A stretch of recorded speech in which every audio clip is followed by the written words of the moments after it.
Ho, ho, ho, ho. What's up this afternoon, everyone? Welcome. Fine Tuesday to you all, and happy holidays to you all. Good to see ya. What is up, Lucid, Labrador, and both Fisher Donuts, Dr. Shandor, Lord Boys, LMX? How is everyone doing today? Christmas came early this year, literally, because our stream next week is on Christmas Eve and I got holiday stuff to do. So this is our holiday stream, our traditional holiday stream. But it also came early because Wizards actually did it. I can't believe they actually did it. But not only did they ban the One Ring, not only did they ban Amp Raptor and Jingatha, they unbanned Splinter Twin of all things, FIFA Saluting Green Sun Zenith Mox Opal. This has got to be one of the best, most impactful updates that we've ever had to the ban list. Affinity to Squirtle, Merry Christmas, Happy Holidays. Welcome back to the Fishbowl for the 39th month. Thank you for your subscription. Ho, ho, ho. Big scoops here for you. Thank you. Oh, so today we're going to be playing some Modern, and it's a holiday tradition. We always have a holiday stream. This is our holiday stream, because like I said, no stream next Tuesday because of holiday stuff. But that means we got a bunch of giveaways today. So going to be giving some stuff away from the merch store. I think 6, 7, 8 things maybe. So get ready for that as we go through the stream. Gonna be giving away dice and tokens and playmats and dex boxes. You don't gotta do anything. Just type raffle in the chat when it's time. But free to enter, and if you win, you get this stuff for free. So it's a big thank you to all of you for just being awesome this year, and I love you all so much. So anyway, what are we playing today? And that's kind of up to you. So my first thought, Europe included, we will ship to Europe if someone from Europe wins. Not a problem, we'll get it to you. So yes, free stuff. It's going to be exclamation point raffle. The chat will tell you when we get to it. Hey, what's up, Doug? Good to see you. Once we get to it in a few minutes to the first one, it'll tell you to type raffle in the chat. And I think it goes for like 5 minutes, which maybe that's way too long. I might have to shorten the time. We'll see how it goes. But yes, we're going to be doing giveaways throughout the stream. I really wanted to do Reindeer Bear. I thought that would be hilarious, but it turns out keeping a red nose on a 170-pound Rottweiler, not actually possible. So no Reindeer Bear, unfortunately, but maybe something to match the limited edition playmat. Ooh. So the limited edition playmats are gone, but there are playmats that you could win, definitely. So here's my question for you, chat. As we go into this, what do you want to see in New Modern? So my first thought was, we can play Elves with Green Sun Zenith, because what Modern deck would Santa play? And it would be Elves, right? It's got to be Elves. So my first thought was Elves, because that's what Santa would play. Oh, I'm sorry, Tuka buddy. Welcome back to the Fishbowl. Thank you so much for your subscription. Big soup here for you. Thank you. Bear's a very big boy. He is a big boy. So that was my first thought, is Green Sun Zenith Elves. But other decks that I have put together, Affinity, featuring not only newly unbanned Mox Opal, but Leyline Axe of all things. We have... This is the funniest deck. So they already posted some 5-0s from Moto from yesterday. And the first Splinter Twin 5-0 that we've seen was someone that literally took the energy deck. They got cards banned from it. They replaced the One Ring with Splinter Twin. They replaced Amp Raptor with Village Bellringer. Ran back the energy deck, 5-0'd with it. So... So that's an option. Hammer Time, I think, got a huge boost because of Mox Opal. We've never got to play Hammer Time with Mox Opal. It just like speeds the deck up so incredibly much. So it might bring back Mox Opal. My favorite, Lantern Control. Lantern Control lost Mox Opal. Got way worse as a result. Maybe Lantern Control might be back because of Mox Opal. Maverick's a legacy deck. It's like the fairest deck of all. It's like Green Sun Zenith to get my Gaddock Teague, or maybe my Fiend Artisan, or if I need it, my Collector Roof, or my Knight of the Reliquary. It's just like super fair creature stuff with Green Sun to hold together. And then another infamous deck that might be back now, that got killed by the Mox Opal banning. Sramos. I don't know if you remember Sramos, but this deck, it literally stopped functioning without Mox Opal, because the idea of the deck is you play a Sram or a Pure Steel, you play all the janky 0-mana artifacts, eventually you draw into a Mox Opal that you can use to cast a Retract to bounce them all back to your hand, do it again, do it again, do it again. Eventually you Storm off and Grape Shot for the win on like maybe turn 2. The deck just didn't work. It didn't work without Mox Opal, but now it's back. So those are our options. Let me know what you were thinking. What do you want to see? So I will say, I'm going to give you a little heads up for the streamers here. Tomorrow, there is a Splinter Twin video that's going up on the YouTube. So we'll do the Energy Twin deck if you want to. But I don't really want to do like, is it twin or whatever, because you're going to see that tomorrow on the YouTube channel. So that's coming. That's coming very soon. Elves, I think, will probably be kind of a quick league, most likely, hopefully. No, Titan's not my jam. I hate that deck. I'm sure there will be other people playing Titan with Green Sun Zenith to great success. I just do not enjoy playing against that deck or with that deck. Crab Evolution, welcome to the Fishbowl, thank you. And the other thing about these decks is, ones that we don't play, pretty good chance over the next week or so, I'm going to do videos of them and get them up on the YouTube. Because I am, for the first time in 6 months, maybe longer than that really, I am super hyped for Modern now. Like, I am incredibly excited, and it feels so good. This is what I was missing. I like, Magic's been fun lately. Standard's been good. I've been enjoying Pioneer, but I have really been missing being excited for Modern, and this ban list did it. Like, really, it's not even the bannings, it's the unbannings that did it. The unbannings just had me so excited to try out all these decks that I love that really got killed by bannings and got a bunch of new updates, and maybe you're going to be cool now. So, Splinter Twinning today, we might do a little twinning. Splinter Twin tomorrow on the YouTube, for sure. I have a Commander Clash episode suggestion. No supplemental products. It cuts out all the cookie cutter stuff Wizards keeps printing. Ooh, I kind of like that idea. The no staples did really well. Hey Seth, I know this is a hot take, but I'm not convinced that Mox Opal will be as fine as many decks.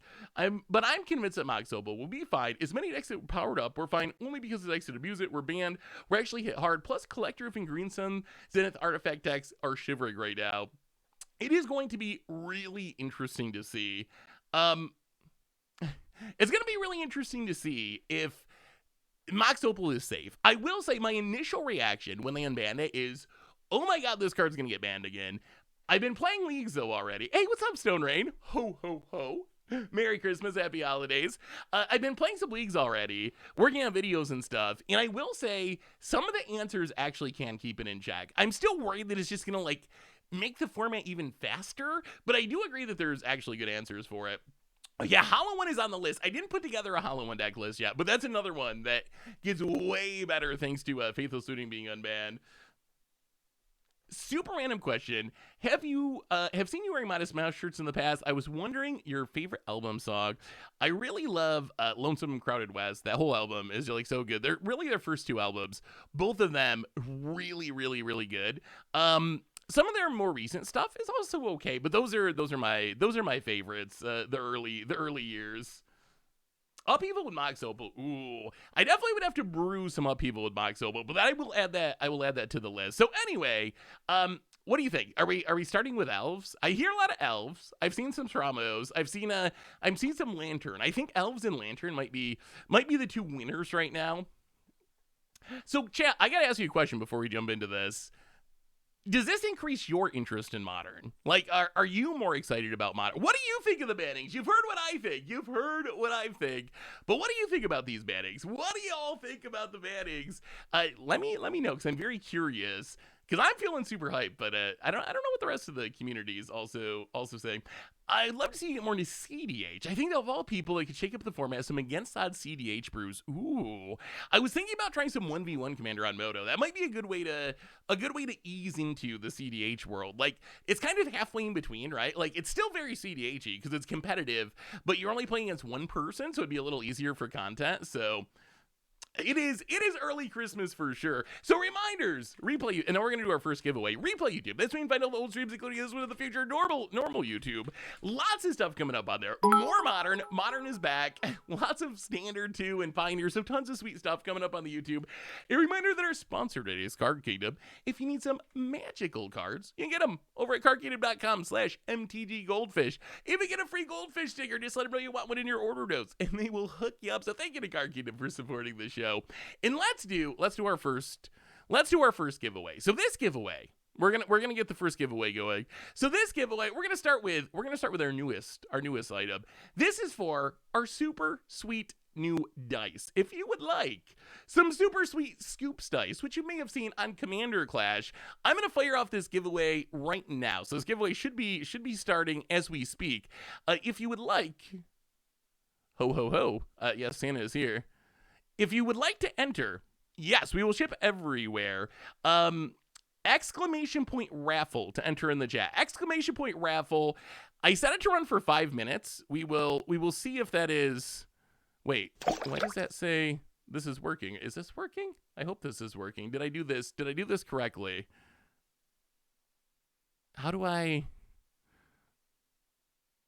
think it's working. Well, we will see. Anyway, let's talk about the deck. We're gonna start with elves. Get in the raffle. I set the timer to 5 minutes. If that is too long, I might make future ones a little bit shorter, because maybe that's better.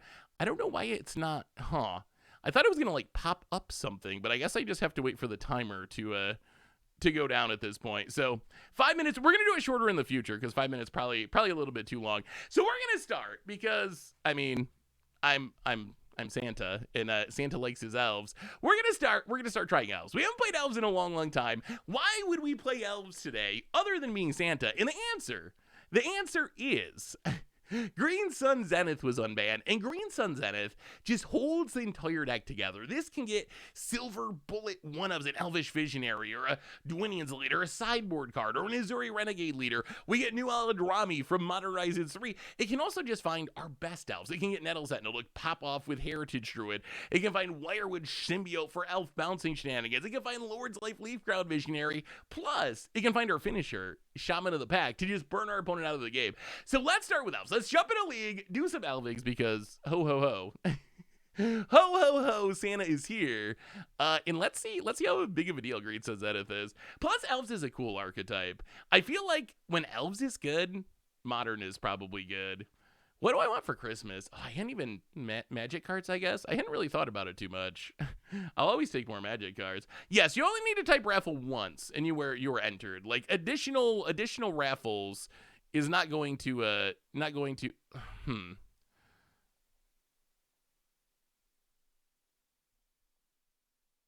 Is this?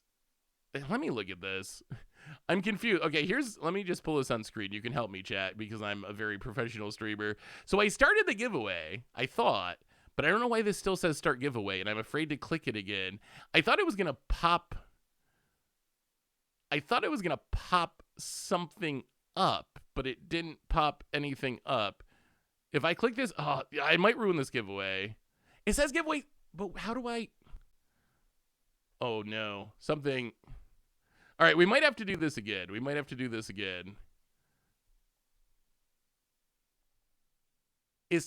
Oh no, I'm so confused now. What am I doing wrong? Chat. Oh, maybe I gotta refresh it. Is this gonna log me out? Giveaways. Oh, okay, it's working. I think okay, we got to refresh it. So I think I have to just set the timer shorter. So yes, you're all entered. I see the entries in there. It is working as intended. We're just gonna have to wait for it to run out the clock. We'll do it like 2 minutes in the future or something, because that one's a little too long. In the meantime, let's do some elfing. How's everyone's week been? I assume you saw the person on Reddit with break when unban the glass splinter templates. Yes, I did see that. How good do you think Twin's gonna be? How good do you think Twin's actually gonna be? I feel like, so I will tell you, because I was working on a video for tomorrow on the YouTubes.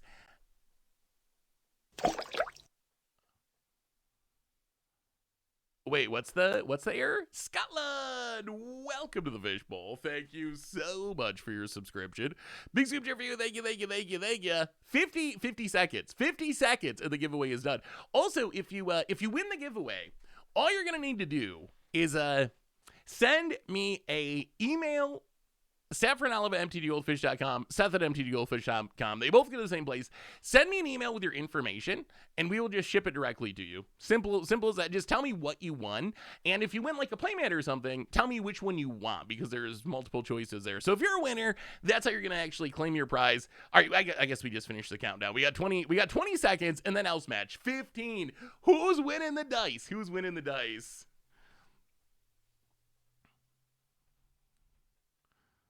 Seth, probably better known as Santa Claus.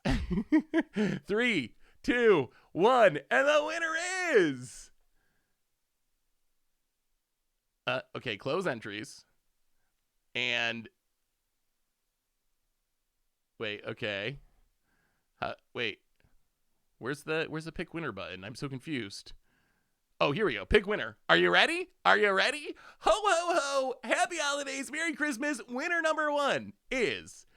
Bree 1273. Bree 1273. I know I'm a very, very professional streamer. Bree 1273.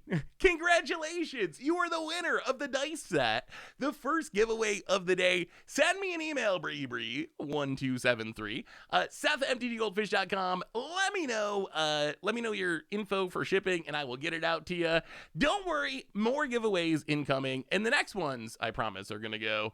They're gonna go smoother. They're gonna go a little bit smoother than that one. That one, I'm gonna lower the timer a little bit. I'm gonna lower the timer to like 2 minutes, so we're not just spamming chat forever. So we're gonna lower the timer to 2 minutes. We'll be giving more stuff away soon, but let's play some Magic. We're gonna keep this because of Green Sun Zenith. We can Green Sun for a Lush Portico, some fair Magic. We can Green Sun for Dryad Arbor. Actually, do we Green Sun for Dryad Arbor? We have Nettle Set. No, we kind of want Heritage Druid. Do we draw land? I guess is the question. We do. Ooh, can we like pop off next turn? All right, let's Vern Catacombs, crack Vern Catacombs. Now I kind of just want to play this Nettle Sentinel.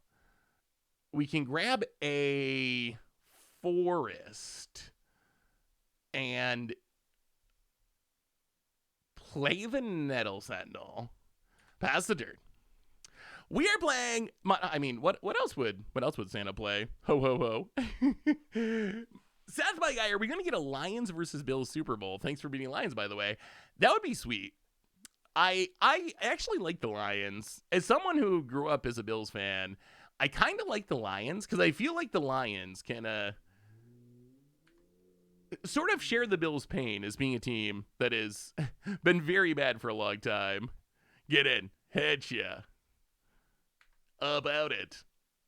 Down to 18. And then I think here. Oh, we got to get the Heritage Druid, right? We could also just run out Priest of Titania. How? It's just going to die, though, isn't it? We could just... yeah, you know what? Let's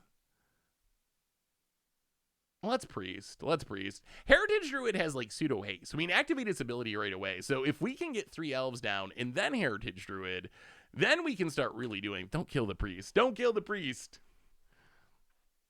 So the big new card is Green Sun Zenith, just allowing us to find all the... this is the unbanned card. Green Sun Zenith, I'm curious. Chat, this is what I want to know. How would you rank the cards based on the likeliness that they need to be rebanned? Like, what is your... ooh, all right, there goes the priest. Wait, is this a Cascade deck? I haven't seen a Cascade. Is this Rhinos? Is someone Restore Balance? No. Whenever I see Fire Eyes, I think Cascade. I haven't seen Rhinos in forever. Are we getting oh, what is happening? Is this Elementals? Is this Glimpse of Tomorrow? I don't know what's going on here. Seth, why do you think they didn't add Eldrazi Mimic, Reality Smasher to Arena? And do you think adding them and Eldrazi Temple would be safe and timeless? I want to create a new Eldrazi winter deck, but for Arena Zoomers. I think it'd be fine. Timeless is very powerful. I think you could get away. I wouldn't add Ayavugan, the banned one, but I think you could definitely get away with I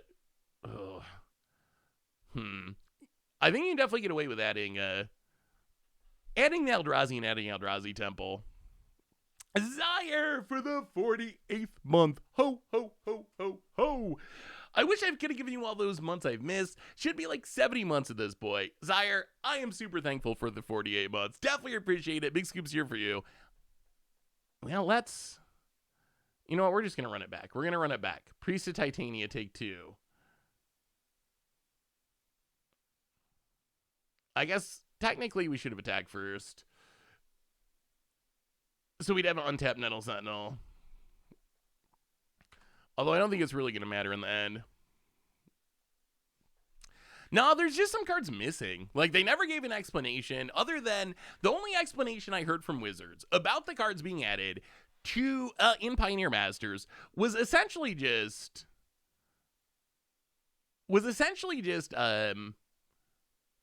they only focused on, or mainly focused on decks that had won tournaments, and Eldrazi haven't recently been a tournament deck in Pioneer, so I would assume, so I assume that would be Wizards' justification would be, we were focused on tournament decks and it wasn't really a tournament deck. Yeah, there's no giveaway going at the moment. There'll be another one after this match will be the next giveaway. So let's get through our first elf match. Ho ho ho. And then drawing the Dryad Arbor. Well, let's see the power of Green Sun Zenith. Green Sun X2. I imagine we're going for Heritage Druid and hoping our opponent's done fire and icing us for a bit. The other option, so we can take Symbio. Bounce an elf to untap a creature. Doesn't do anything now. Carrion Ranger. Bounce a forest. Untap a creature. I think we just take Heritage Druid and hope our opponent's done with the killing of our stuff plan. And we are we attacking?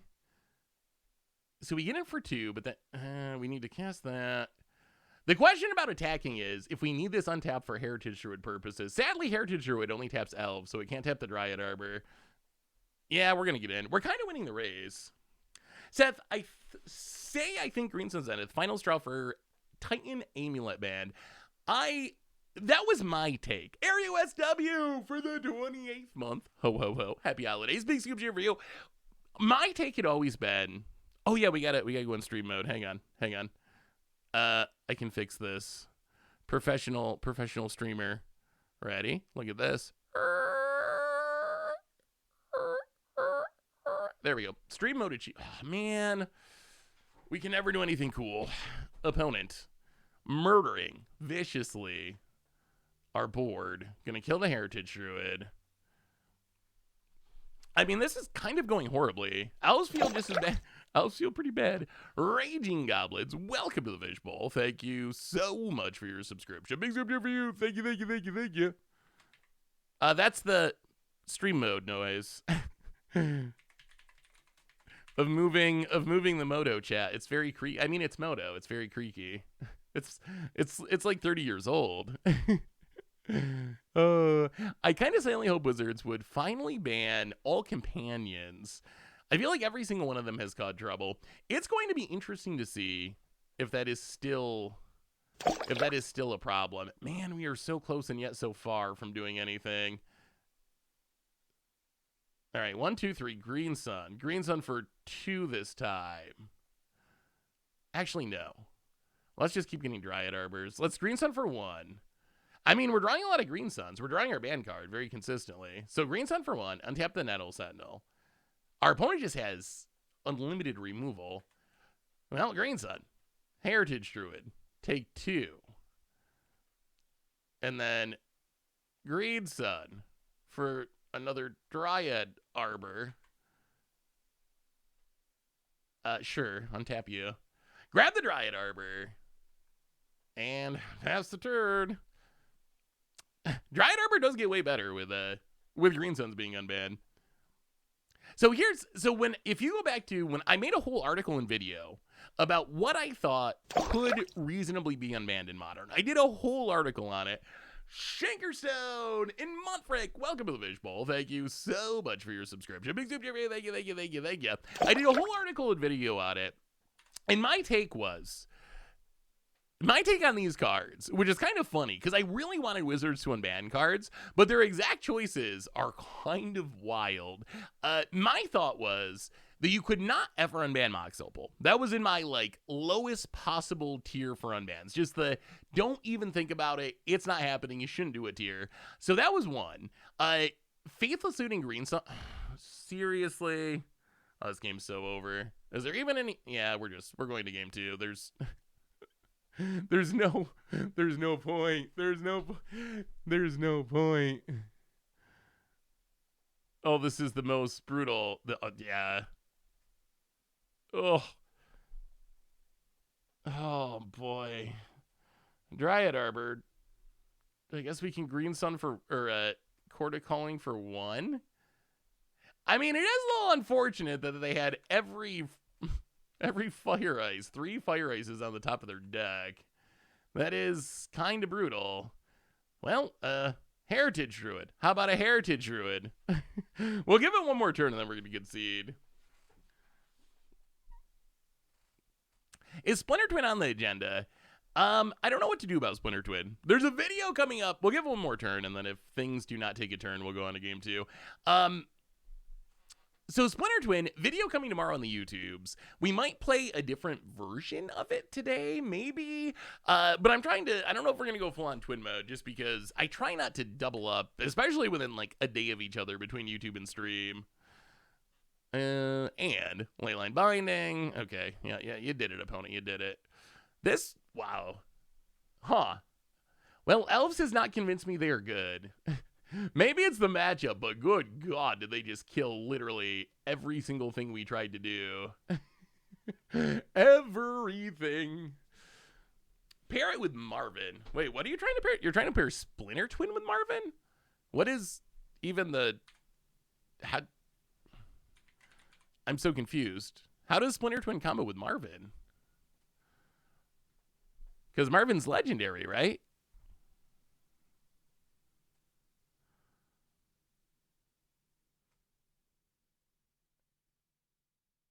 I'm very confused by that synergy.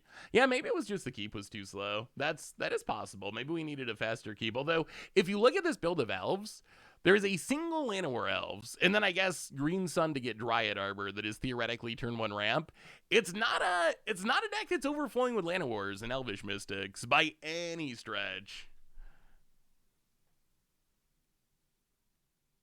Hey Seth, I was curious if you could give me some suggestions on how to use the Infamous. Do I pay the 1 deck in Timeless? Love all of your work. Whew. What do we gotta, let's finish sideboarding. I guess we can like go down a chord. Is Soul Cauldron doing anything meaningful in our deck? Can we cut the Soul Cauldron? We can cut the Elite, and then it doesn't do anything against Elemental. You know what? And they exile all of our stuff. Let's try it like that. I think that's fine. All right. On the play. Oh, wait, but wouldn't Marvin's ability be tapped to make a copy of its legendary self? And then it would just die. I mean, I guess if you had a Blood Artist or something, there could be a way that you chain it together.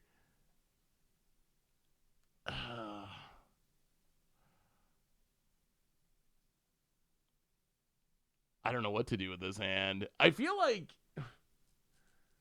I guess we gotta mulligan it, right? Like, we have Heritage or Nettle Sentinel, but we only have 1 land, so we don't even get to make mana next turn unless we draw a land. If we draw a land, it could be really good. Hype Train, level 2, which is pretty sweet. I have a pet theory that every year Seth adds another O to his name, saying his trademark Saffron Olive. I actually think you might be right. I was thinking about that the other day, that maybe, oh God, oh no, oh no, oh God, Elves, oh God, Elves. All right, well, we did it, Reddit. We did it. We managed to mold to 5 with our Elves. Misty, go.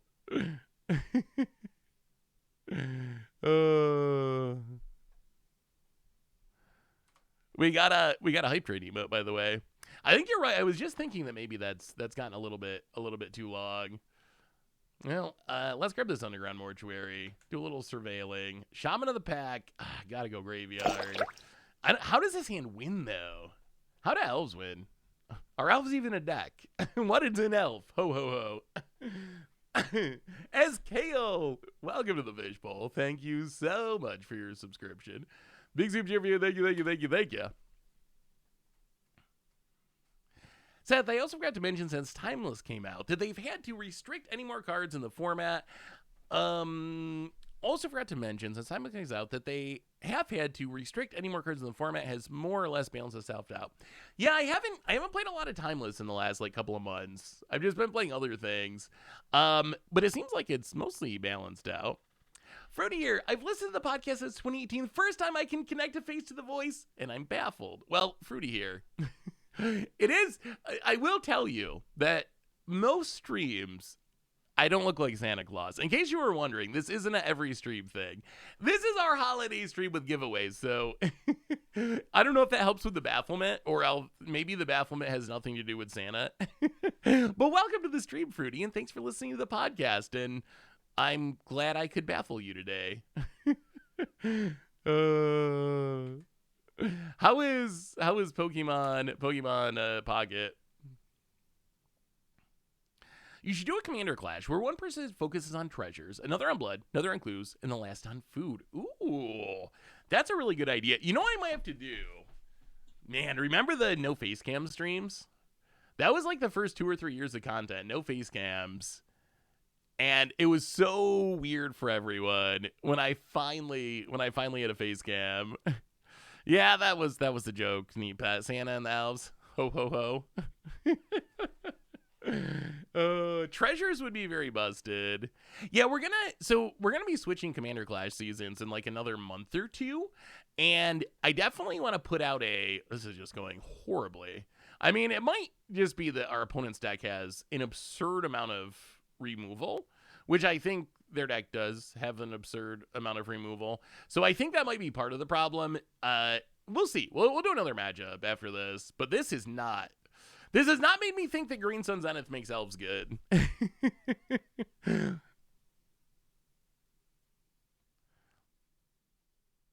Is in fact cringe or frowned upon to bring to a pod.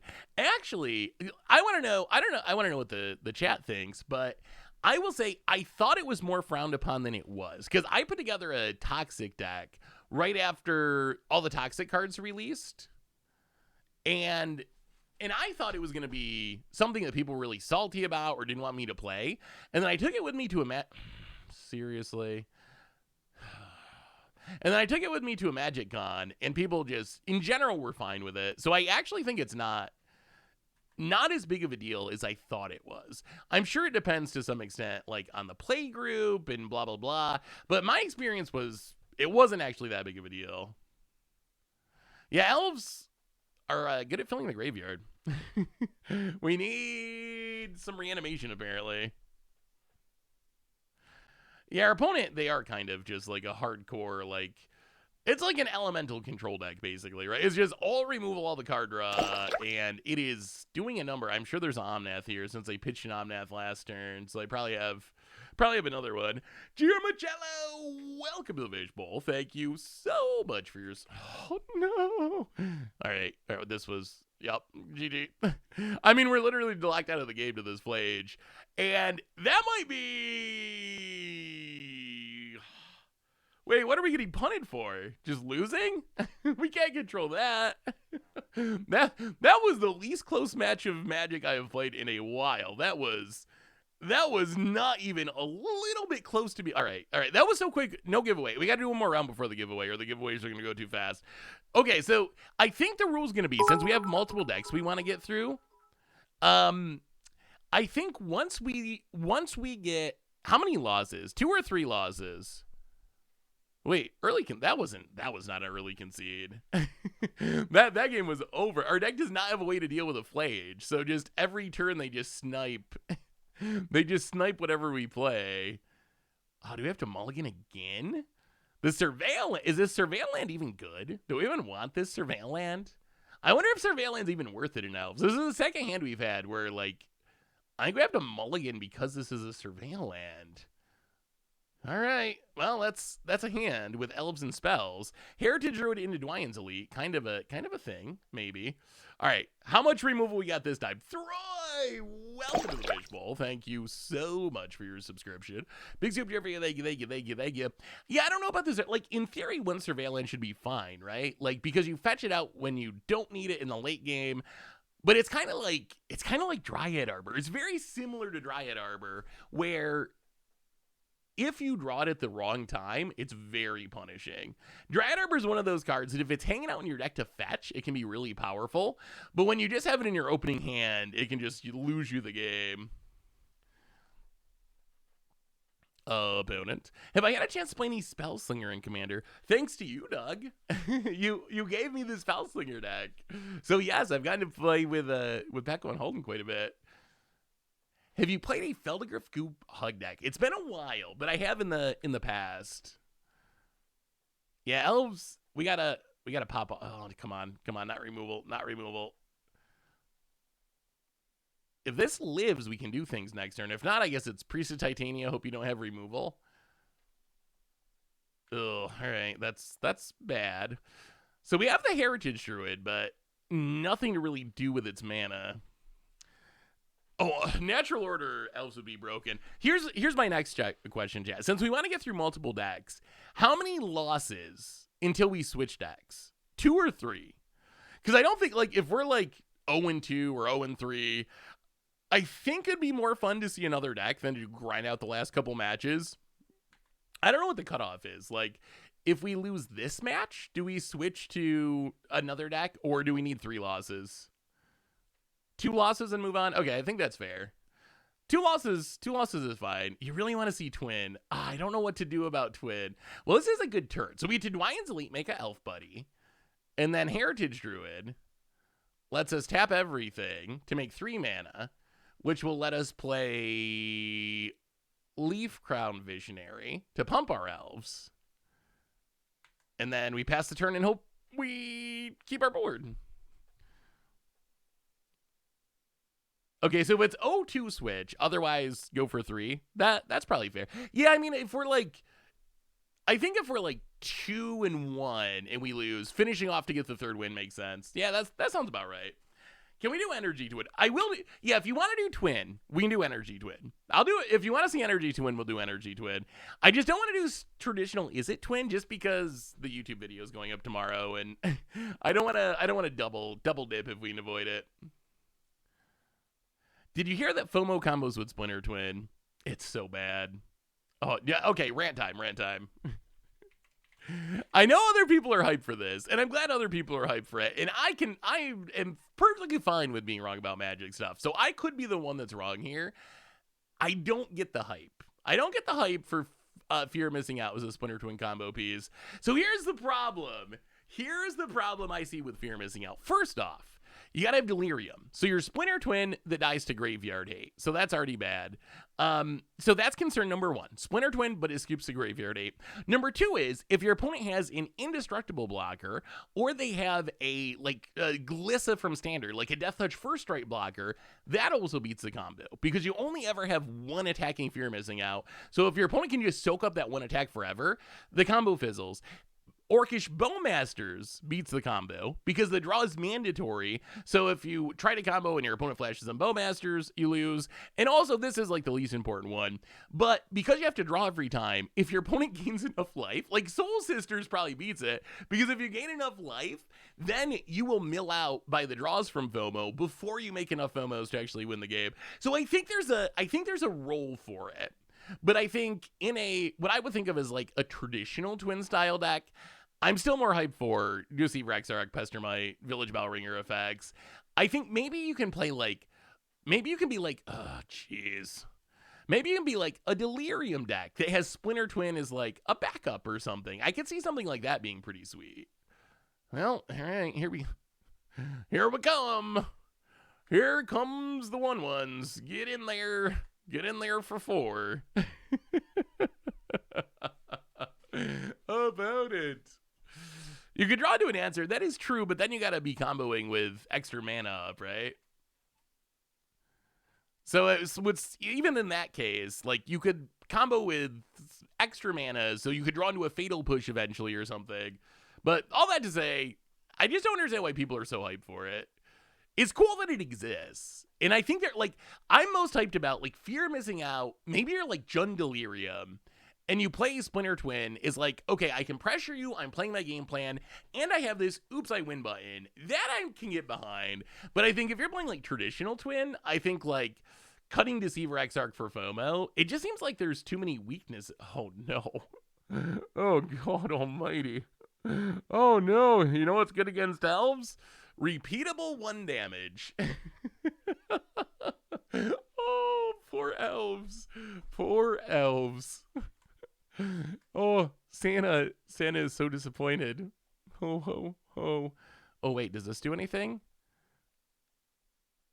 We have 5 mana. We can play this. That doesn't really change the math. So we can chord for a 2-drop? What 2-drop would we chord for that is relevant? I mean, we've already seen Energy Twin 5-0. Like, it is actually a thing that someone just took the energy deck, replaced the band cards with Twin and Village Bellringer and 5-0'd. Legol, welcome to the Fishbowl. Thank you so much for your subscription. Big super for you. Thank you, thank you, thank you, thank you. The thing is, I feel like we need to kill the Wrenn, right? I feel like we have to kill the Wrenn. Or else it's just going to snipe our Heritage Druid. Or I guess we can wait and try to tutor out a Lord in response, but that could go very wrong. Yeah, I think... Okay, so we have to kill the Wrenn. Let's kill the Wrenn and leave up chord for 1. I think that's the best we can do here. Whether or not we actually chord for 1, I'm not sure, but we'll see. We'll leave up the possibility. Travis Meister, welcome to the Fishbowl. Thank you so much for your subscription. Big super for you. Oh, that's what they're doing. Okay, okay. Well, can we beat an Archon of Cruelty?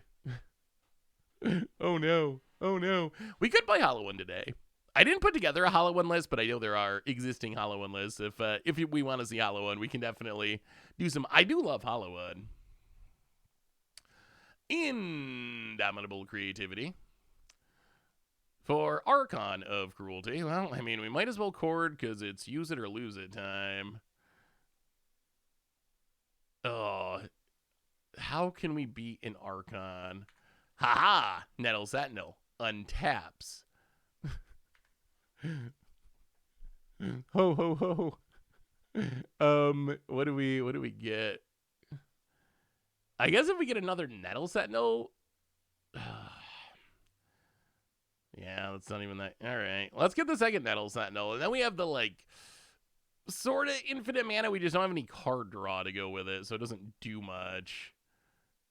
Ugh, we're kind of back in the Flage state where now we have an Archon. We keep playing these decks that have the Abyss on their side of the battlefield.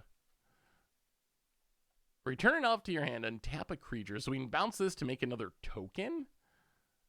That doesn't do anything, but it's a legal play. And then Archon, yeah, we're just, boy, whoo, whoo. All right, elves. Elves,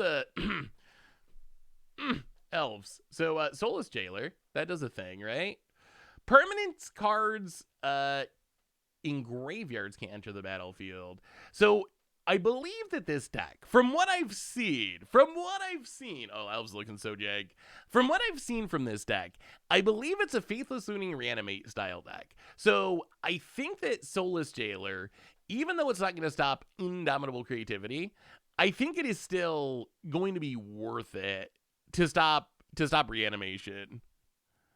Yeah, we're looking more Miz at the moment. The good news is we got giveaways, and if we lose another match, we will switch to another deck because we got a lot of decks to check out.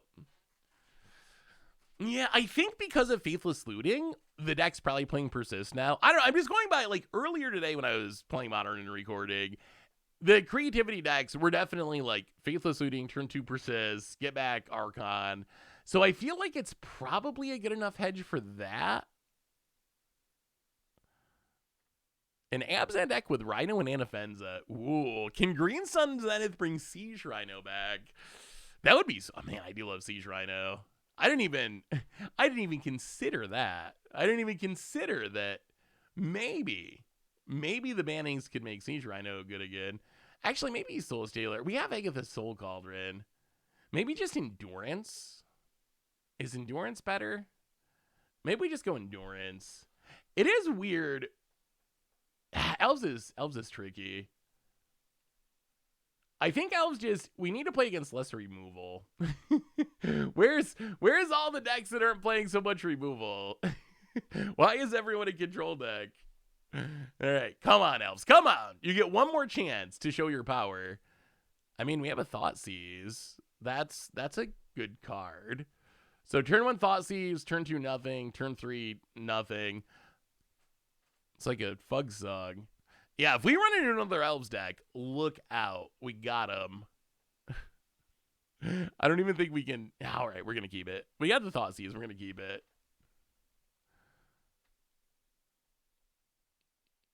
What about a meme deck with Twins plus Leyline plus Rhino Cascade? Ooh. I mean, the thing about Twin is, right, is it only takes a few slots, technically, for the combo. You need Splinter Twin and, like, a creature to combo with it. Yeah, maybe elves. We were hoping for a Christmas miracle from the elves, but maybe we're getting grinched. Our opponent might be grinching us here. Thoughts? Oh, God. Why did our opponent keep this hand? Because of Faithless Looting? All right, we're just... Okay, opponent kept the greediest hand of all time. We just gotta hope they don't draw a land. If they get to this Ren, we're gonna cry. They kept this single Dwarven Mine hand, which has to be about the greediest hand. And, like, how do you keep that? How do you keep it? Okay, Affinity. I have an Affinity deck. We could try Affinity. Like, Mox Opal does power things up, don't it? Starts with a Dwarven Mine we knew about. Passes. We draw. Ooh, all right. Leaf Crown Visionary, that's not bad. That can draw us a card. Get down the Lord. Pass the turn. Come on, opponent. All we need is the opponent that only draws one. Game. Game. Game.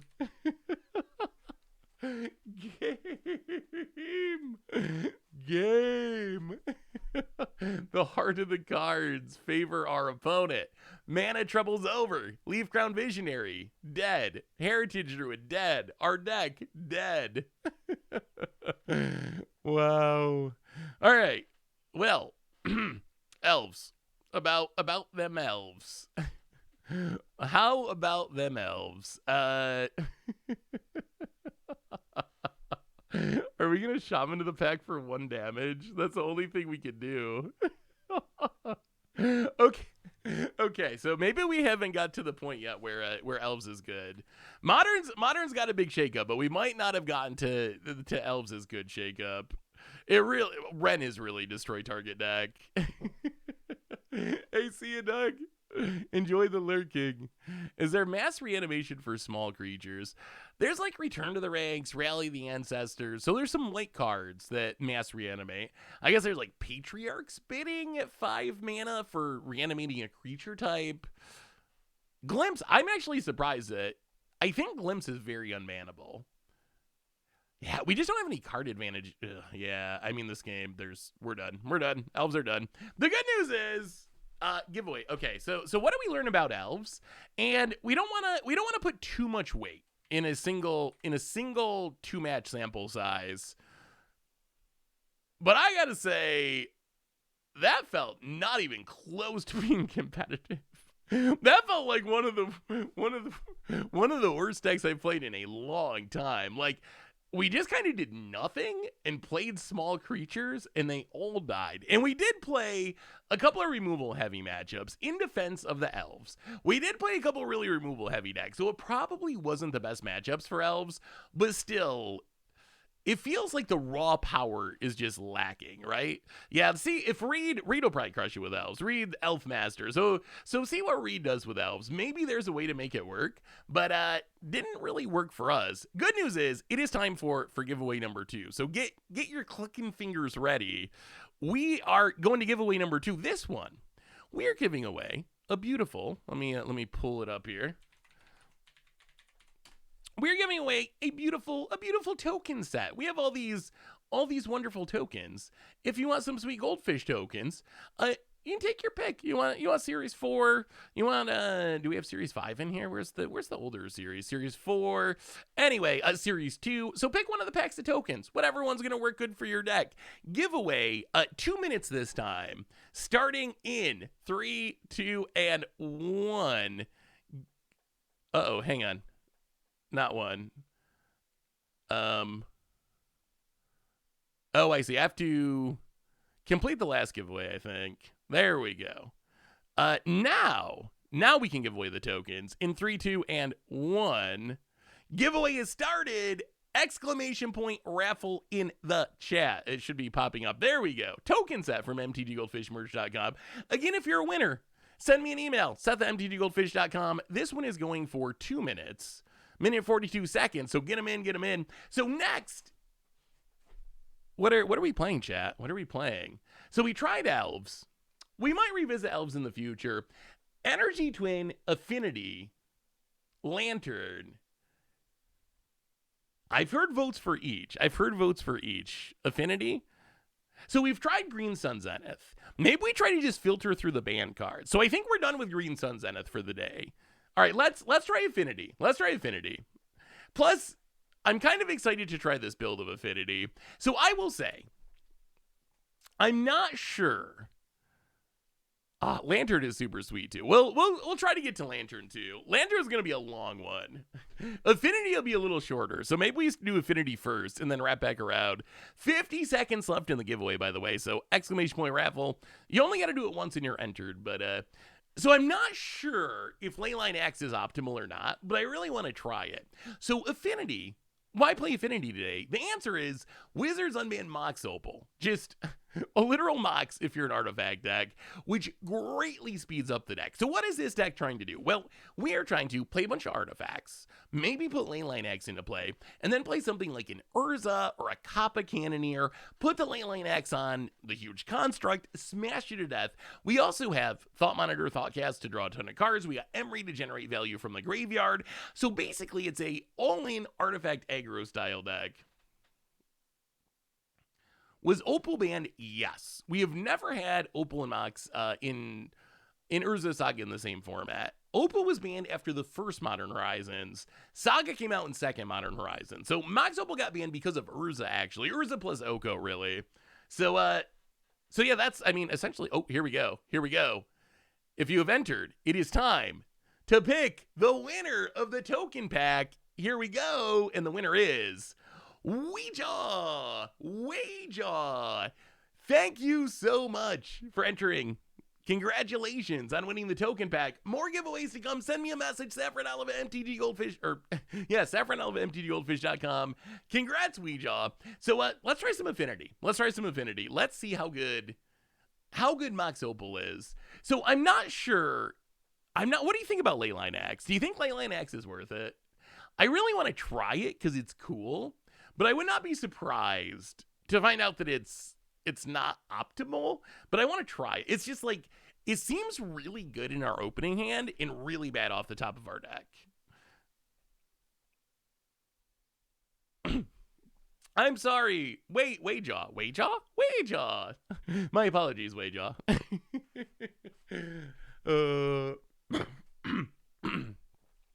I don't think you can play Leyline Axe and not play 4. Like, if you're gonna play a Leyline, you gotta have 4, right? Yeah, I mean, Leyline's a free artifact, so it helps with Mox Opal. It ups our affinity count, ups our artifact count, and like equipping it to a big construct actually seems like it should just make people die. Like, Embercleave on a construct is a lot of damage. Well, okay. This hand has a bunch of artifacts. It can put a Leyline Axe on a Memnite. Doesn't have any card draw. No big payoff. Do we keep this?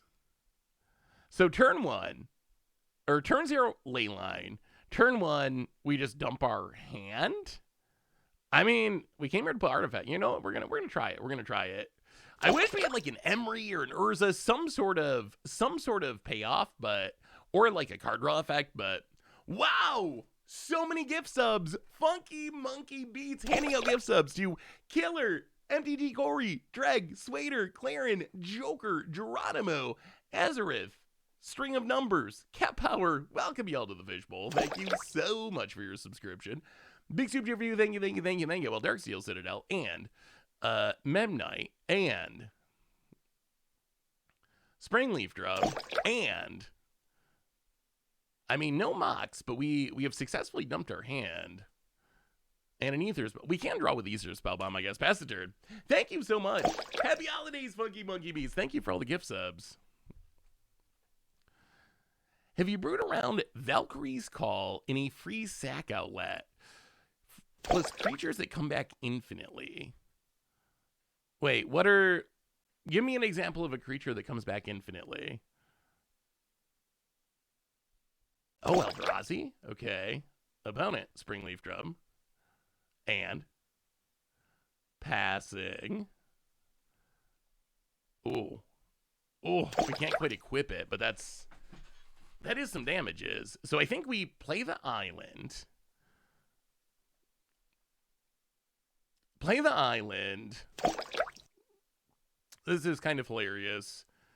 Leyline Axe Memnite. We're doing it. We're doing it.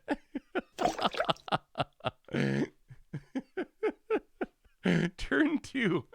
Equip Leyline Axe to Memnite. Go. I don't think our opponent can beat it. I don't think they can beat it. Who beats a Memnite with a Leyline Axe? Oh, so like, okay. Yeah. So like a persist creature.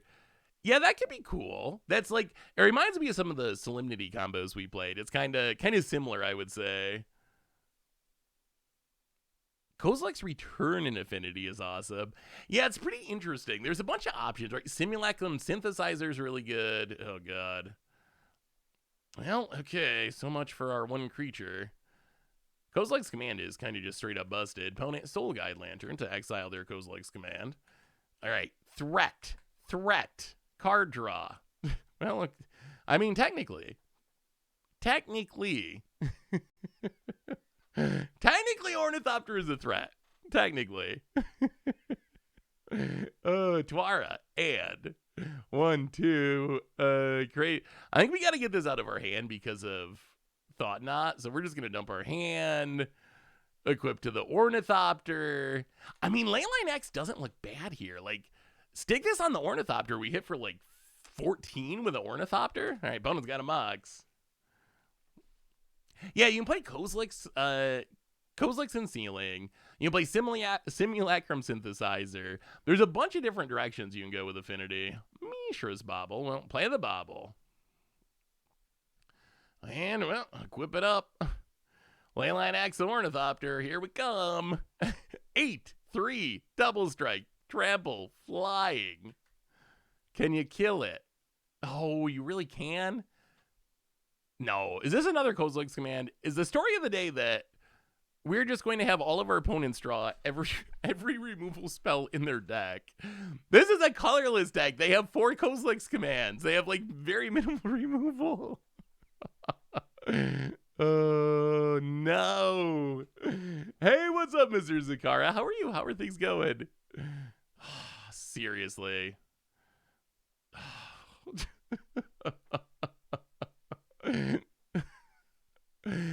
Oh, man.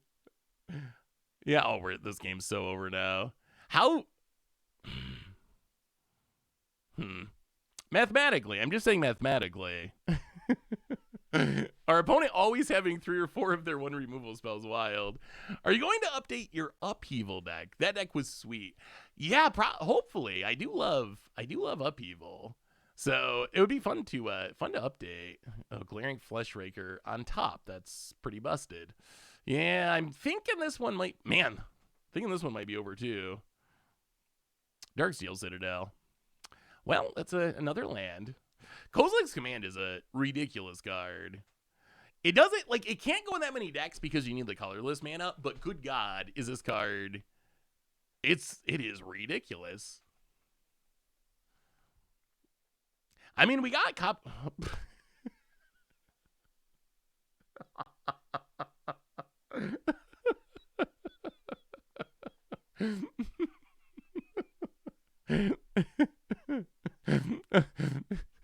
we're just gonna scoop that up real quick. we're just gonna scoop it up real quick there. Oh yeah, Karn. I also hate Karn. Karn is definitely a card that I think the world would be better if it didn't exist. But what can you do? Yeah, Karn is an issue. So that hand, we did a good job of like dumping our hand. We just couldn't find anything on this side of the screen. Like, we had a lot of this stuff, but that stuff really is here to support this stuff, and we didn't find this stuff.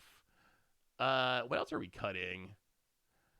Shadow Sphere, Lava Spillbirds, Ether Spellbomb. That Karn's an issue. That Karn's a big issue. All right, run it back.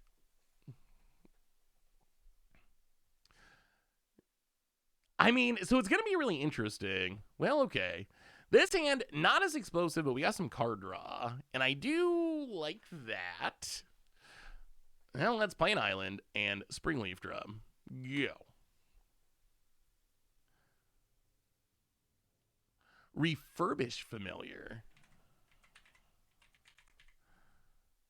Oh, that's okay. Blade of the Blood Chief. So, opponent, actually a combo deck.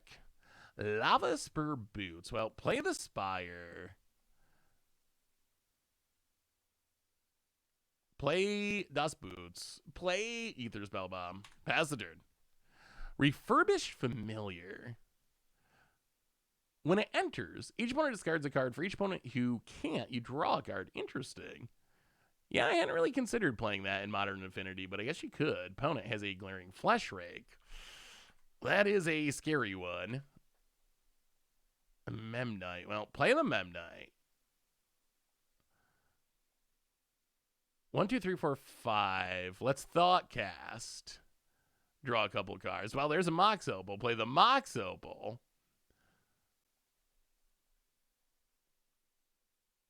Mox Opal's so powerful. So 1, 2, 3, up to 7. Springleaf Drum. Now we can Thought Monitor. I mean, this is turn 3. We have put a lot of things on the... Oh, there's an Urza too. There's an Urza too. Well, let's tap this. Play Emery.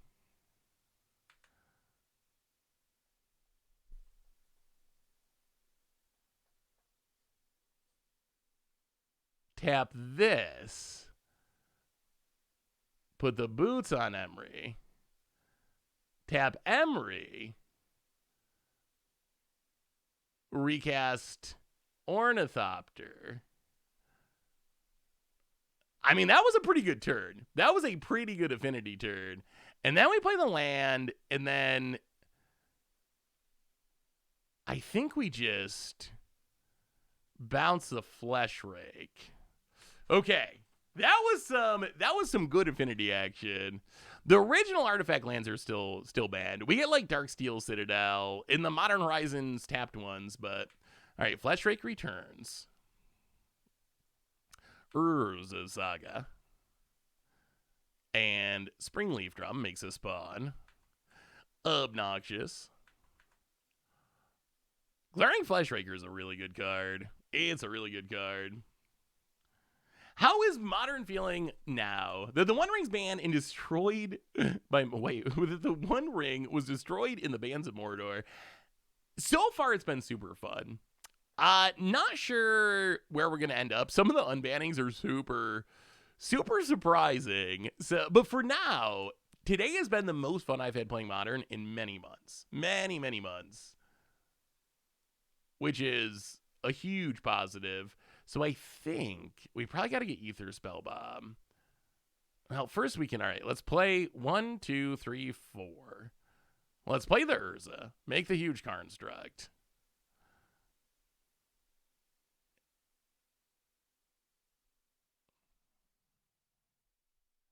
Sadly, we can haste up the construct, but it just gets chumped. We need a Shadow Sphere. Yeah, Steel Overseer has been a little bit outclassed. Unfortunately, it's funny because Seal Overseer reminds me of like super old school Modern Affinity, but I think it's just kind of been a little bit outclassed by more recent cards. Maybe we play the Kappa Cannoneer. Let's play Ornithopter. Actually, do we have to? We probably have to get the Ether Spellbomb, right? Because of combo potential. So let's Urza tap an Ornithopter. Emery. Yeah, we gotta. I would like to get the Kappa Cannoneer, but I think we have to get back the Ether Spellbomb. Get back the Ether Spellbomb. Tap the. I mean, I guess we make them chump. We might as well. Tap the Springleaf Drum. Equip this to the Construct. Go to combat. Attack ya. Attack ya. Wow. Opponent's not even blocking. Okay, opponent's just going to take it. Down to 7. Well, let's tap an Ornithopter. Move this back over to Emery. Pass the turn. Yeah, we can tap the boots, too. About it.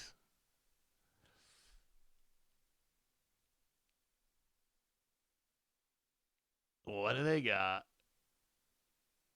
Can we fizzle their combo is the concern. They got the Flash Rake. They got the Blade of the Blood Chief. But I think the Ether Spellbomb can fizzle it, right? I'm pretty sure. So hear me out. Mono Black Affinity with Opal Refurbished Familiar, Crabomination, and Distended Mindbender. I love Crabomination. Crabomination is just such a funny card. Most of the times when I cast it, it doesn't do what I hope it does. But it would still be super fun. Maybe we'll have to try some Crabomination Affinity at some point. All right, there's the Brood Scale. But our opponent, oh no, they are going to get it because of the Springleaf Drum. Huh. Yeah, the Springleaf Drum is going to give them another green source, right? So I'm not actually sure we can fizzle this combo now.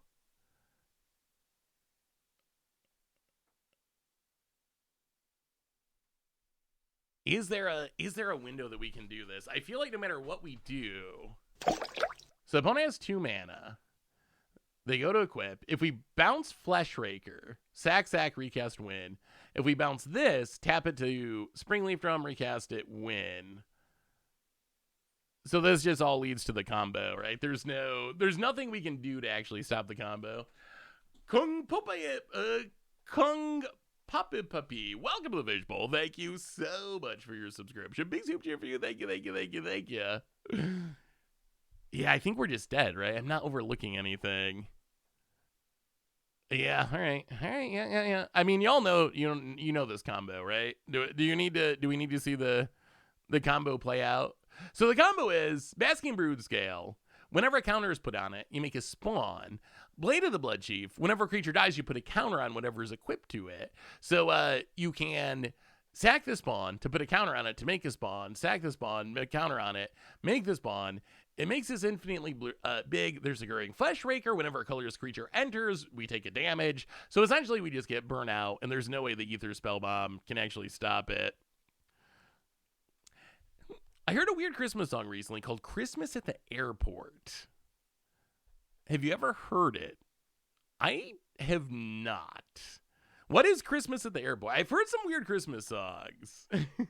I remember when I was growing up, I think like my grandmother or someone had this Dr. Demento Christmas album.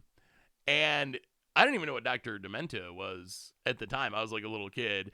And it was just full of all these, like, grandma got run over by a reindeer, like those like Christmas humor songs. So those are probably the weirdest Christmas songs that I remember. The best Christmas song is Dominic the Donkey. I feel like there aren't good.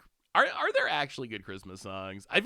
Honestly, I feel like Christmas songs are overrated, and other holidays really need to pick it up. Like, The other holidays really need to find a way to keep up. Why do we not have, Flag Day songs, Easter songs? There's so many holidays.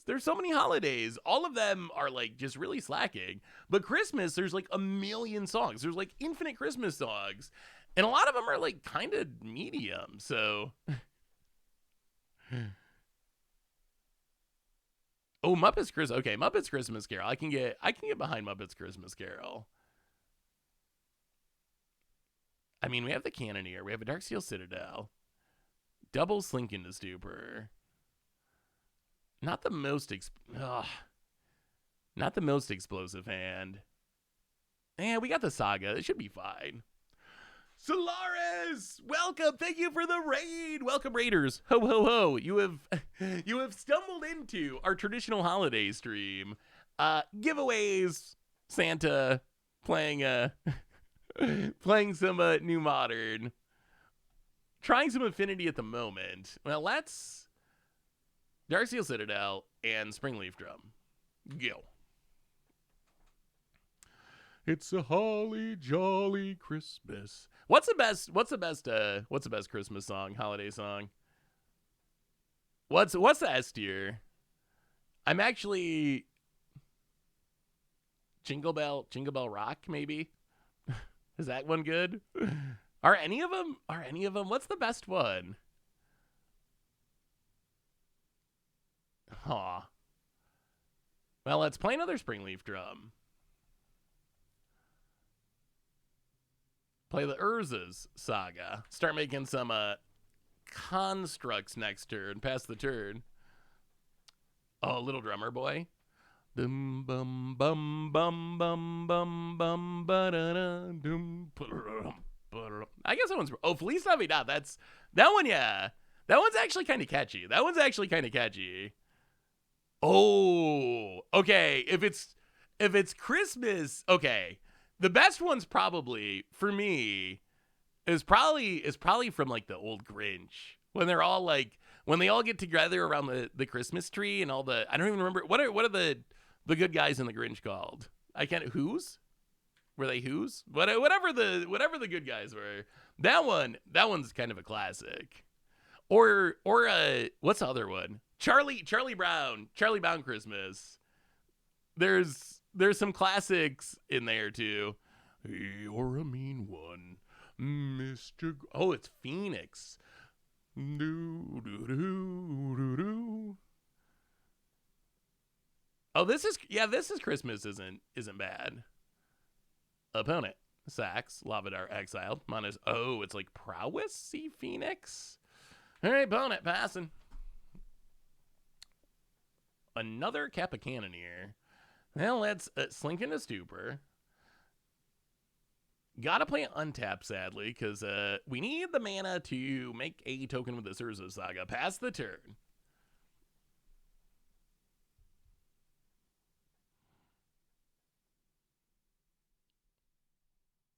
Fazudore. That's what it is. You're right. That one's still good. It's not even real words. That's probably why I like it. They're pronouncing things in a way that does not exist. So I guess I have a special connection. Found it. Gonna pop off. Man, are we just dead? Is there a chance we just actually die here? So there's one Phoenix in the graveyard. We're taking 3 from this. There's a Lava Dart that they can still play. And it's not over yet. Manamorpho's still happening. Did you ever hear I found the brains of Santa Claus? I don't think so. I think I'd remember that one.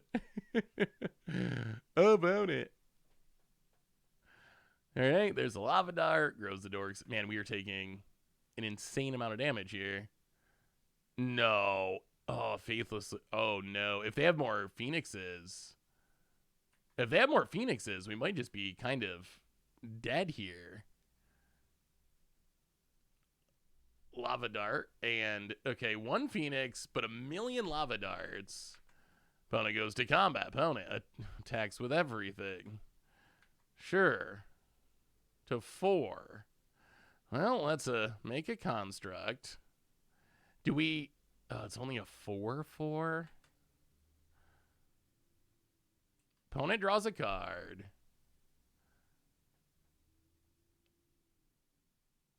So Shadowsphere is what? 2 to equip. We can't really afford to shock ourselves. Are we going to... so if we make a construct... If we make a construct... I guess this kind of works. I don't know if this is good, but all right. So make the construct. Get the Shadowsphere. Play an Ornithopter.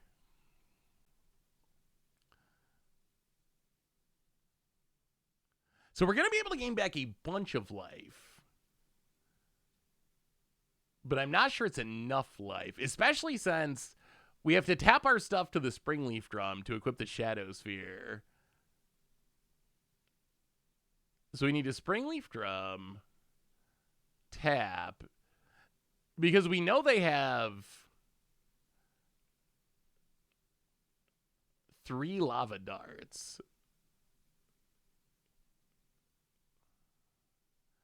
Yeah, we can't play it untapped or we just immediately die to a lava dart.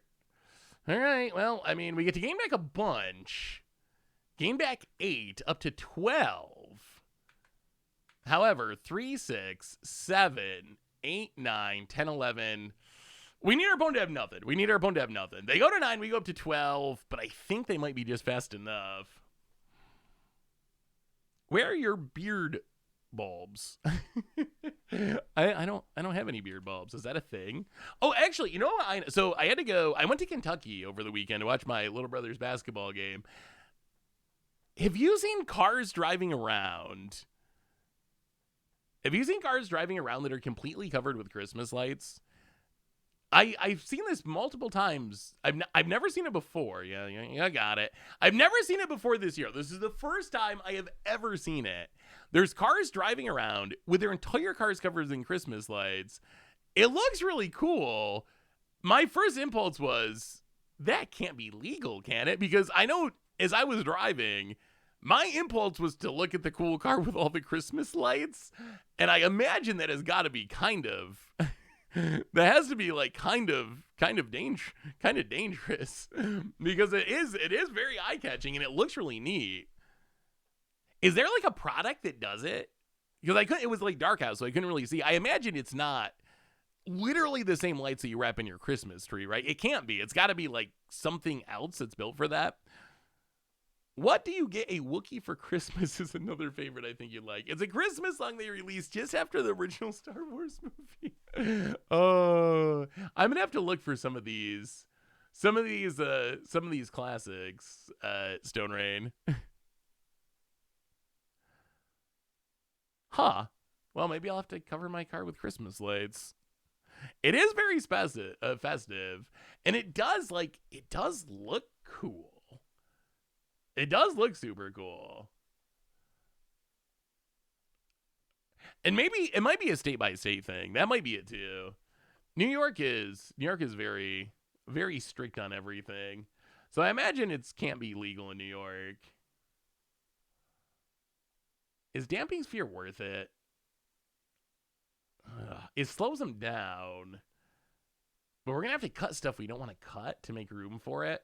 I guess the Metallic Rebuke's not very good. I don't really... If we had a Leyline Axe that game, we might have won. Let's go... 2 Damping Spheres. We can go down a Bobble. Lava Spur Boots. I guess we can go down a Boots. Portable Hole probably necessary. All right. 2 Leylines is so awkward, but I don't know what else we're going to do. We have not played Hollow One yet. Ho, ho, ho.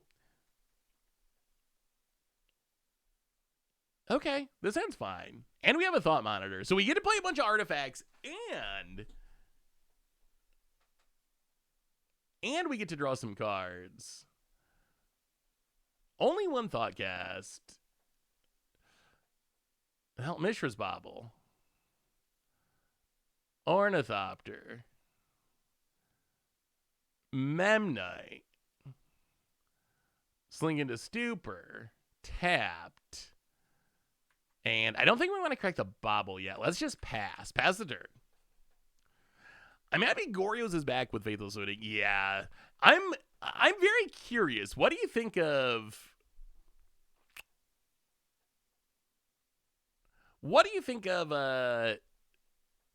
the danger level of these unbanned cards?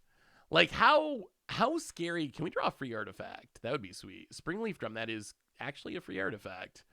So, Springleaf Drum. 1, 2, 3, 4, 5. So, tap the Ornithopter. Thought Monitor, draw a couple cards. Okay, turn 2 Thought Monitor with the big board and an Urza and a Kappa Cannoneer. Okay, things are looking up. Things are looking up. Get in with a Mem Knight. Hit ya. I mean, Affinity seems to be working. We didn't actually win with it last game, but it seems like it's functioning. So excited. I actually think my initial impression, and there's a Twin video coming up on the YouTube tomorrow. My initial impression was Twin was going to be completely stone unplayable. Like, literally one of the worst decks. Like a tier 3 deck. Like, very, very bad. But after playing it and playing against it and recording a video for it, I think the Twin might not be as bad as I was thinking it would be. I think it might be a little better. Might be a little better than we think. Yeah, I mean, over the short term, Modern is back on the menu. Modern is back on the menu 100%.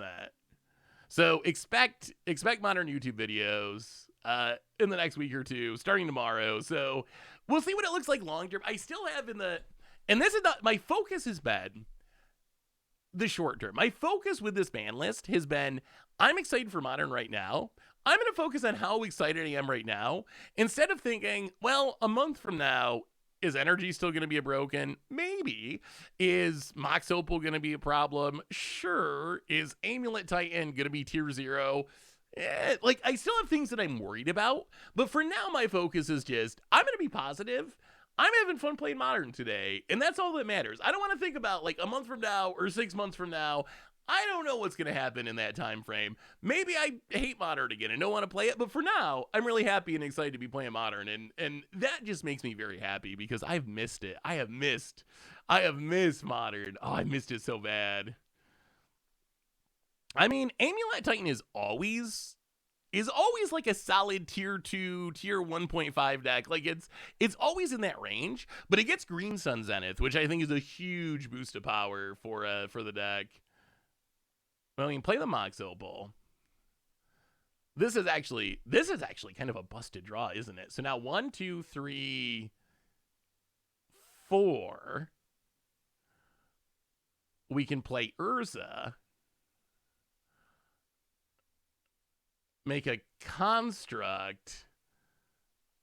And then 1, 2, 3, 4, 5, 6. Kappa Cannoneer? What a turn 3. Look at this draw. Look at this draw. Look at this draw. Look at this start. That is some good, fair Affinity magic. Seth, I wouldn't be sorry if banning Amulet, since it's the core of the problem deck, and Amulet Titan has been around since Gen was playable. My thought was always, if you unban Green Sun Zenith, you also need to ban Primeval Titan alongside it. They have to go together, right? Like, you ban Primeval Titan, you free Green Sun. That was always my thinking. I'm a little surprised they just kind of went for it and unban it without banning Primeval Titan. So we'll have to see. Maybe it's actually, like, so the counter argument is, well, they already have Summoners Pack to get their Primeval Titans. So they already had, like, 8 Primeval Titans in their deck. Does Green Sun Zenith actually make it that much different than... And I think where it makes it different is, it gets a Primeval Titan when you need it, but it also gets Dryad Arbor on 1. It gets Dryad of the Illicent Grove on 3. Like, all throughout the deck, it snipes all these 1-ofs that you really want. And paying... opponent, Lightning Bolting our Urza. Sure. And don't we just win that? Like, our opponent needs to literally kill us here, right? Like, they need us to straight up die? There's no way they're 20ing us, right? Well, okay, opponent gonna sack a land to kill the Urza. Watch them actually 20 us here. They have an Arclight in the graveyard now. They get a bunch of triggers. Dragon Rage Channeler popping off. When does the One Ring get unbanned? Never happening. Never happening. I'm pretty sure that when we look back on the One Ring, it will be thought of like Companion or Oko or what else? What else is just on the like Hagak, Nadu? Like, for me, it's one of those cards. For me, it's like straight up one of those cards. Paladin Combat, Arclight. Well, let's see how they attack. I mean, we're actually, if we win this, it's probably because of Leyline Axe. Opponent pushes with everything. 4, 8, 9, 10, 11, 12, 13, 14. Lightning Bolt. 15, 16, 17, 18, 19. Yeah, I mean, I guess we just block. It's likely the Construct's going to get the job done anyway, even if this Cannoneer dies. And there is some chance that we would just straight up die if we don't block here. Lightning Bolt, the Thought Monitor. Okay. So they had the Bolt. Yeah, we might have actually just died. Leaves it on top. Pumps. Kills. You got a free spell? What's that last card? All right. We dropped to 9. But now, the power of the mighty Leyline Axe. Put it on the Construct. And that is a 9/9 double Starking Trampler about it. Scoops it up. Santa's a tad close to Christmas to be grinding Magic. There's a slate to pack. I know. It's on break. My elves are on top of it. Ho ho ho. They're packing the sleigh as we speak. That went well. That was a Leyline Axe win. That was a straight up Leyline Axe win. You know what? I think it's time for a giveaway. I think it's time. I'm feeling a giveaway. We've only done 2 so far, right? It's time for giveaway number 3. Giveaway number 3. Let me complete this last one. Giveaway number 3. Okay, we're moving up in the world of merch. This is not just for a deck box, not just for sleeves. This is the deck box in 100 sleeves bundle. You can head to your LGS to a Magic Con, showing off this sweet Scoops deck box, these sweet Scoops sleeves. I am going to start this giveaway. Oh, I got to change the clock. That's right. 2 minutes. 2 minutes. 2 minutes on the clock. If you're the winner, all you got to do is email me with your info to where to send it and which one you want, and I will hook you up. All right, giveaway starting now. Giveaway's on. Exclamation point raffle in the chat. 2 minutes. 2 minutes on the clock. And as this 2 minutes counts down, we will finish our sideboarding here. Do we want to change anything else? What do you think about Whip Flare? Is Whip Flare good enough? So to cast Whip Flare, we need Spire, or we need Mox, or we need Springleaf Drum, which should be fine. If we get it at the right time, it could be good. All right, let's try it like that. So what are y'all doing for the holidays? Anything exciting? This hand seems medium. So Springleaf into plating. We have an artifact land. That's pretty slow. I think we're gonna mulligan it. All right. Well, this is a Mox Opal hand, and we will keep it. And we will put this Cannoneer to the bottom, and we will see what happens. This is like turn 1 Emery, and we have a Ghost Vacuum for the Phoenix. This might be good. We're going to see your newborn nephew. That's exciting. It's always cool to catch up with people. You don't get to see very often. 30 seconds. 30 seconds on the giveaway. The giveaway timer. Get your exclamation point raffle in the chat. Opponent. All right. Let's say Meyer cracks it. We do kind of want to draw land, I think, so we can actually activate Urza's Saga. Opponent has a Dragon Rage Channeler. Well, okay. Spire of Industry, that's not the worst. So we get to... Wow, this is actually kind of insane, isn't it? We get to play the Memnite. We get to play the Mishra's Bauble. We get to play a Mox Opal. we get to play an Emery, mill some cards on turn 1. Mox Hopeful's such a ridiculous card. And then we'll play the Urza Saga. And then we'll play the Ghost Vacuum. And 1 card in hand. 1 card in hand. Shallow State. Welcome to the Fishbowl. Thank you so much for your subscription. Big super chat for you. Thank you, thank you, thank you, thank you. Was planning to be with family. Gonna see how my little sister's doing. Yeah, that's how my holidays typically go. Usually family stuff. I get the double dip because my mom's birthday is Christmas Eve, and then Christmas is the holiday. So typically that's why there's no stream next Tuesday, because Christmas Eve is kind of wrapped up into part of the holiday season for us. Well, eat the lightning bolt. Okay, we got to do this. We got to do this giveaway. It's got to be done by now. Where are we at? All right, here we go. It's time to pick a winner for the deck box and sleeve raffle. If you win, just let me know by email. Here we go. Winner being picked, and the winner is J-Hack? J-Hockey? J-Hake. You know who you are. J-Hake.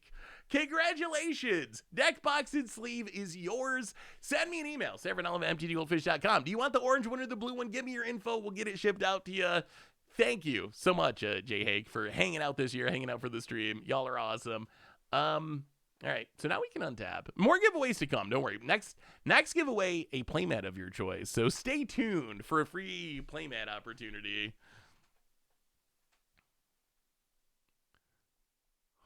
Ornithopterae. I mean, this is fine. We're kind of on the Urza Saga plan anyway.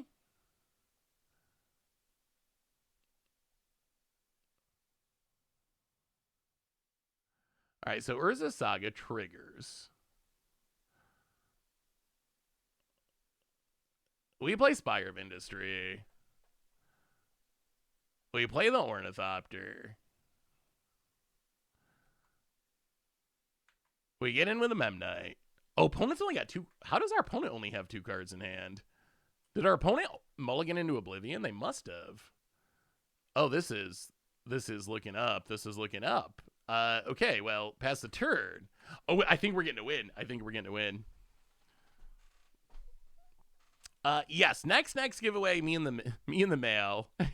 I will literally come as Santa and deliver your playmat. Ho ho ho.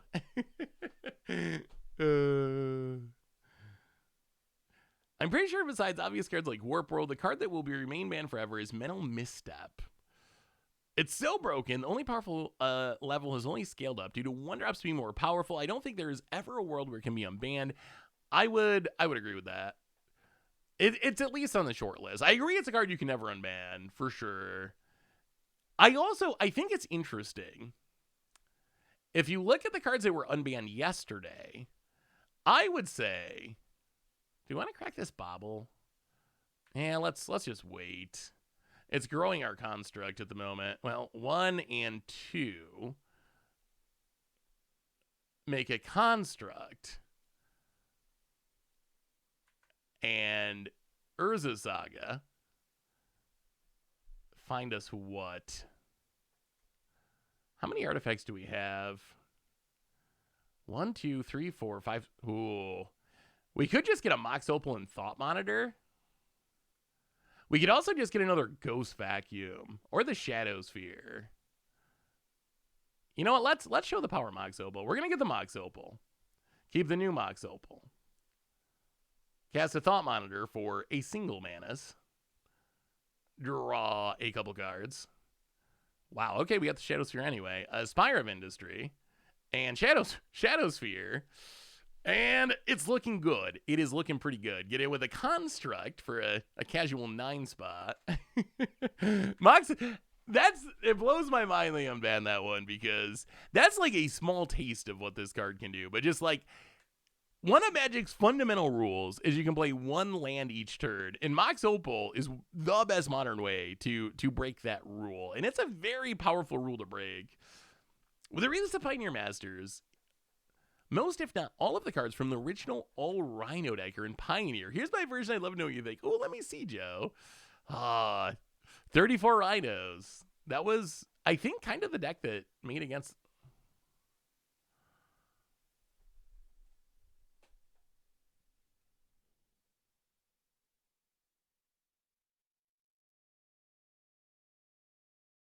Well,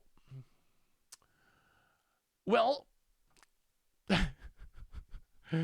uh, opponent's gonna draw a land. Okay, that's not ideal. So there is, if you read the ban list yesterday, one of the things that Wizard said is, we think it's safe to unban Mox Opal because of cards like Meltdown. They literally called it out by name as being a card that would answer the Mox Opal decks, and they might not have been lying. They might not have been lying. Opponent's going to cast a Lava Dart for some reason. Yeah, that was brutal. Oh, I've made a huge mistake. Opponent. Wait, no, they're going to sack lands to... Oh, wow. Yeah, I mean, how do we rebuild from here? Oh, that was going so well. That was going so well. Opponent gets in, hits us. Well, we do get an extra draw. We only need 7 points of damage, but, well, okay. Urza Saga. Trigger. Ornithopter. Go. I mean, maybe there's a Saga can get there, but wow, Meltdown's a blowout. Yeah, where'd the board go? I don't know. Where'd the cheese go? I don't know. Where'd the cheese go? Opponent gets it, hits us. Down to 14. Well, we untap. Portable hole. Well, this turn we want to make Urza's Saga tokens. That will be an answer to this eventually, though, perhaps. Pass the turn. Oh, boy. So we started playing Elves.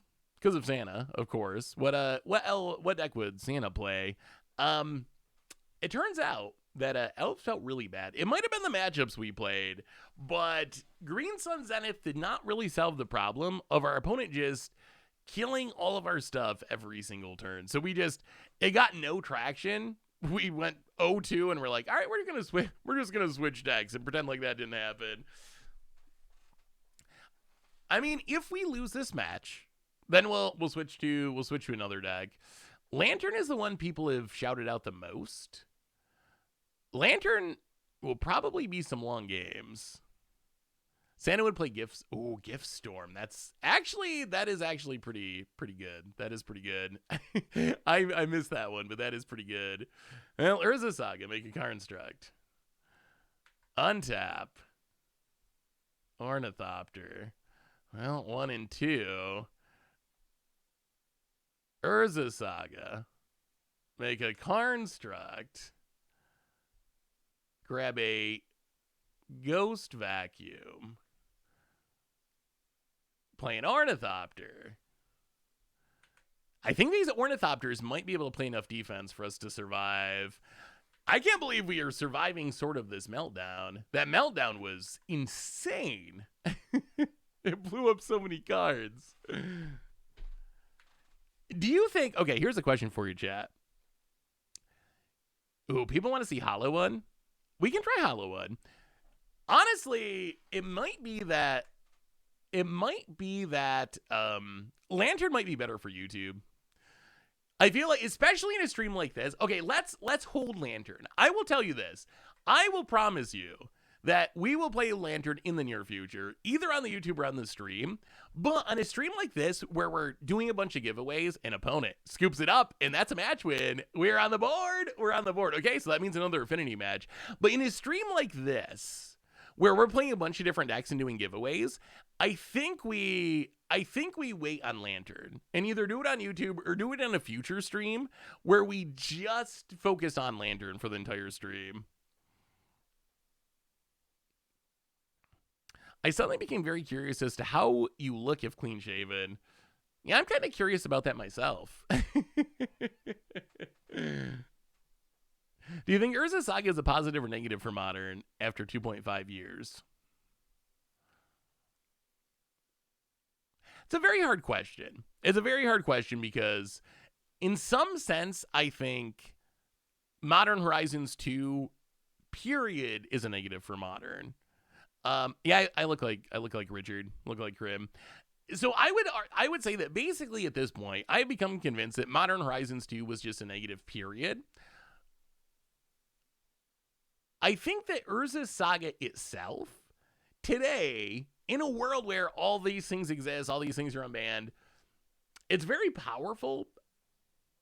It's okay. It's not the most offensive card to me.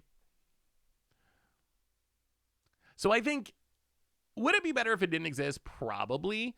But yeah, there's also very broken stuff going on in other decks. Our opponent disconnected. All right, since our opponent disconnected, we might have to disconnect. The other Yosef, the other night, Noah played. I was watching Noah play against Kentucky. Was rooting hard for the cards. Yeah, I actually went to that game. I was at the Louisville, Kentucky game. It was quite the environment. It is. No, not lantern. No lantern today. Because it just takes too long. So, but we will play more decks. Once we get our second loss with this, we'll play more decks. Odds of the One Ring being banned in Commander, I think it's very low. And I think as a result, I don't think the price is going to go down that much. I think here's my guess as to what's going to happen with the One Ring. My guess is maybe a price goes down a little bit more, but as the price gets cheaper, Commander players are going to start to buy it and it's going to go back up. I saw there was a big fight at the Louisville game. Yeah, there was no like actual punches, but there was kind of like a scrum sort of. It was definitely a very intense game. It was funny going into it. I was talking to my brother the day before the game, and he was like, "Yeah, our coaches told us like, don't bring anyone to this game. Don't bring your girlfriends or your family. Like, it's not gonna be a safe environment or whatever." Like, they're really hyping up like this is gonna be some crazy thing of like fights or people, whatever, just like crazy stuff happening. Which actually made me more excited to go to it. It's like, oh, maybe this is actually going to be a thing. It turned out though, the game was perfectly fine. Like, yes, it was chippy and it was intense and the crowd was into it, but I didn't see anyone getting like, wow, this hand is, wait, is this a nut draw? Is this a zero land nut draw? This hand is actually insane. Okay, the giveaway is going to have to wait a minute because this hand's insane. Double Leyline. Okay, we're trying it. So Leyline Axe in play. What a draw. So 2 artifacts to start.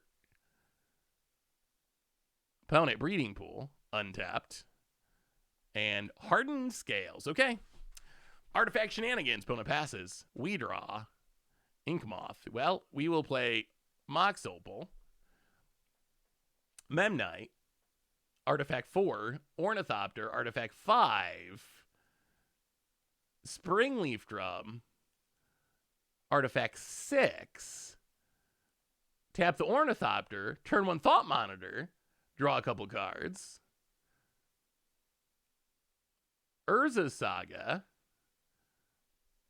And Springleaf Drum? Okay, 1, 2, 3, 4, 5, 6, 7. We end turn 1 with 9 permanents on the battlefield. 9! Well, wow, Affinity. As long as we're not getting melted down, yeah, what a hand.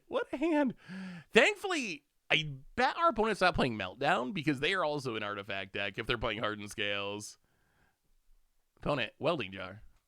Oh, maybe we should play Welding Jar. Could be worth it in the sideboard at least. And Walking Ballista. All right, that is pretty annoying, but sure. Opponent passes. Ooh, Boots. All right, so make the Construct. Play the Ink Moth. So we can't equip the Boots. So I guess we just play the Lavas. Actually, let's go to combat.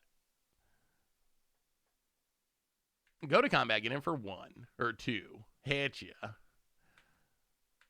Oh, what if our opponent has Ravager? Do we just die to a Ravager? Hit ya. Tap down the Memnite. to play Das Boots. And pass the turn? Yeah, let's just pass. I know everyone's hyped about Modern, but I just got back into Standard with Flood Color combo. Been having a great time. Any chance the Urborg Lurgoyf deck is playable in this format? Sadly, I don't think Urborg Lurgoyf deck is playable in Modern. It's hard to even make it work in Standard, so it seems tough. A reminder, by the way, that our sponsor today is Card Kingdom. If you need some magical cards, you can get them over at cardkingdom.com/mtggoldfish. And also kind of all of you, also in a weird way, kind of, oh no. That is what we were worried about. That is a Arcbound Ravager. And even more Welding Jars. Opponent, gonna go to combat. Alright, well, go Construct. 1-2. Make a construct. Untap. Draw a Cannoneer.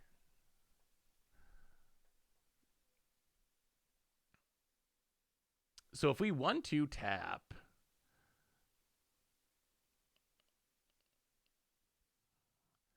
One, 2, 3, 4, 5 mana. So 1, 2, 3, 4, 5. So I think we just float. We're not going to make a construct.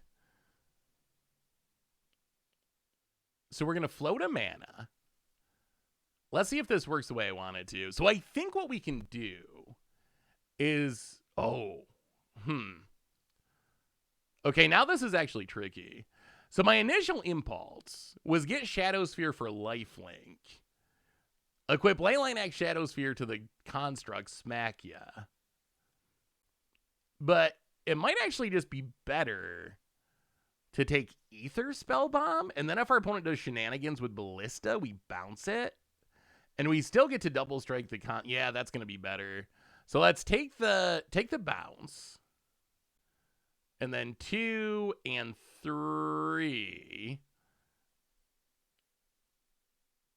Equip the Leyline Axe to the construct. And Leyline Axe might actually be good in Modern. It might actually be good in Modern. Oh, so in general, oddly asymmetric. In general, Commander staples are just going to be cheaper at any game store you go to, just because Commander is not as popular in Japan as it is in North America. I have heard it's like slowly increasing in popularity, so maybe it'll eventually get there. But I think Hallelujah or Hallelujah, whatever, however you're supposed to say that, like I think that is the store that I know in Japan. But I think you could go to any store that sells Magic and get a nice discount compared to buying cards in the US.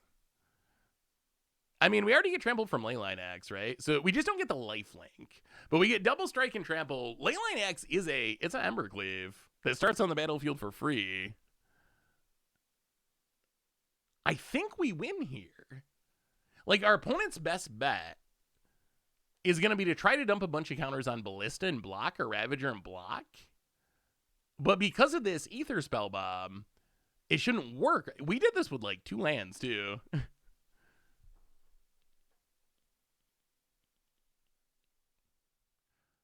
Yeah, I don't know. For some reason, when I say Hare Rura, it sounds like it's mocking in some way, that it's like somehow kind of racist or something. But then when I say hallelujah, I have people say, no, it's actually more racist to say it that way because you're not saying it the way that it's actually said. So I just try to avoid that whole can of worms because I don't know what the actual answer is. Get in, hit you with the construct. Bound ain't gonna block with a Ballista. Gonna block with the Ravager. Sure. I mean, they gotta do something or they die. We have 24 damage, trampling damage coming across.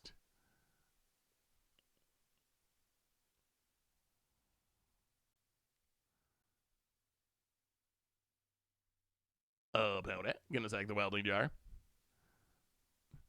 Oh, Lantern Control's coming. I don't think it's coming today, but it is definitely 100% coming. So opponent sacks a welding jar.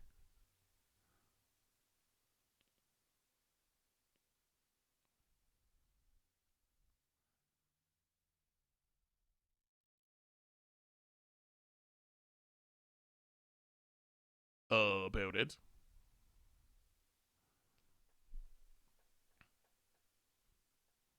Oh, what is lantern control? Oh boy.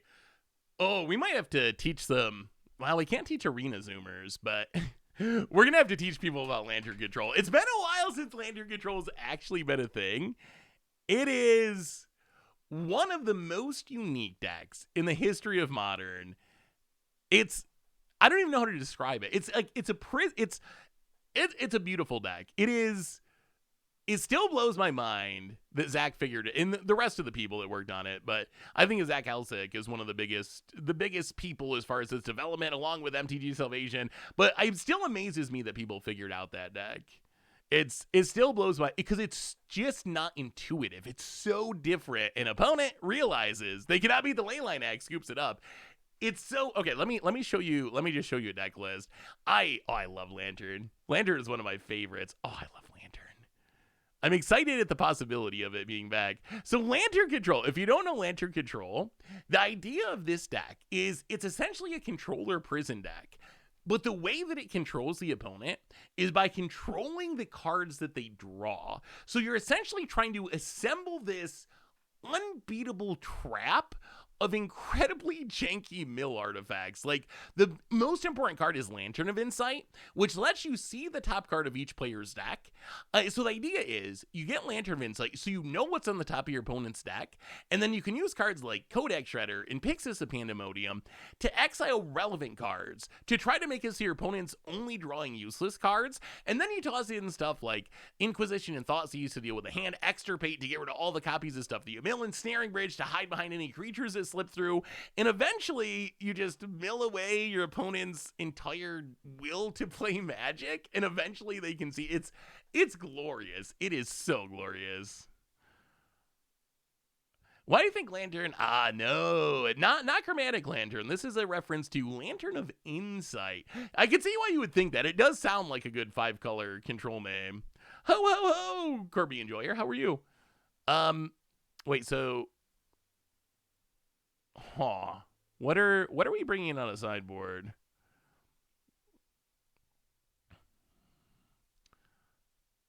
Not Whip Flare. I don't know if Urkel's Recall is good or bad. It wrecks our opponent, but it also wrecks us. But I guess we can try it. Maybe something like this. Portable Holes Haywire Might, Urkel's Recall. And then go down a Mishra's Bauble. Maybe one Leyline Axe. Maybe one Kappa Cannoneer and... And what? And what?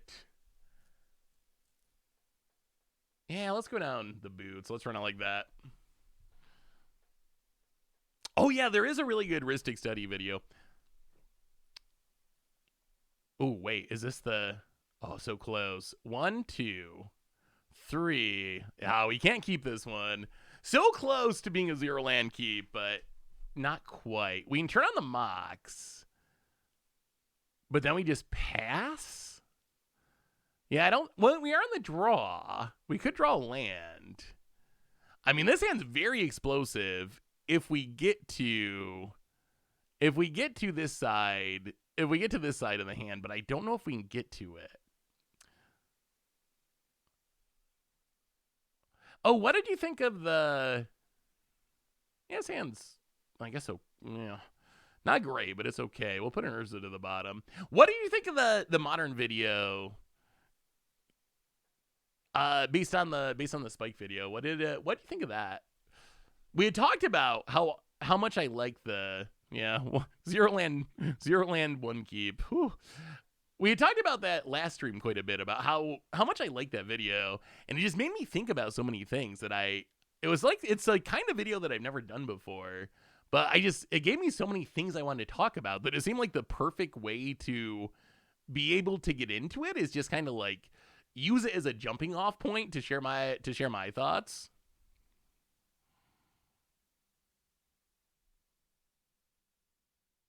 It really, it really was very kind of stream influence for sure. Well, I'm glad you liked it. I mean, if it's, there might be more of it. So I think for me, when it comes to videos like that, I think it'd have to be something I was very, it would have to be something that I want to talk about. So I think there could be more in the future, but it's going to have to be a topic that I find interesting and have something to say about. Not really interested to just like, I don't know. You will see some people just like watch someone else's video and just kind of look in the camera and like nod and go, yeah, okay. Like, and don't really add anything to it. I feel like that's, I don't know. I don't want to do anything like that ever. So it'd have to be like something that really just like hit the spot and I had stuff to say about, but I could see it coming up in the future potentially. I'm glad y'all liked it. We're brewing with the unbanned cards. Yeah, Spike nailed it with the Jagatha ban. So why would, yeah, XQC. Why would why would Jagatha get banned? And the answer to that is pretty much purely that companion is a mistake. That's number one. Like, the companion mechanic is just, it's the gift that keeps on giving as far as bannings. So the mechanic's just straight up a mistake. That's number one. Number two is it just sees too much play. The restriction is too light on Jagatha, where a lot of decks just naturally fit the restriction. And then even if your deck doesn't just naturally fit the restriction, you can usually make it fit the restriction with just like one or two small changes. So it's just too easy to play. My question for you, chat, is do you think commander bannings are over? Do you think this is, oh, this might be a problem. There's a ballista. Oh, that's definitely a problem. Ooh, yeah. Okay, so now this thing is a ballista. That is very scary as a walking ballista. We need Meltdown. So do you think this is the last companion banning? Do you think now that Luris is dead, Yarion is dead in most formats, Jingoth is dead, we've seen some random bannings in older formats, have we finally reached the point where companions have been dealt with?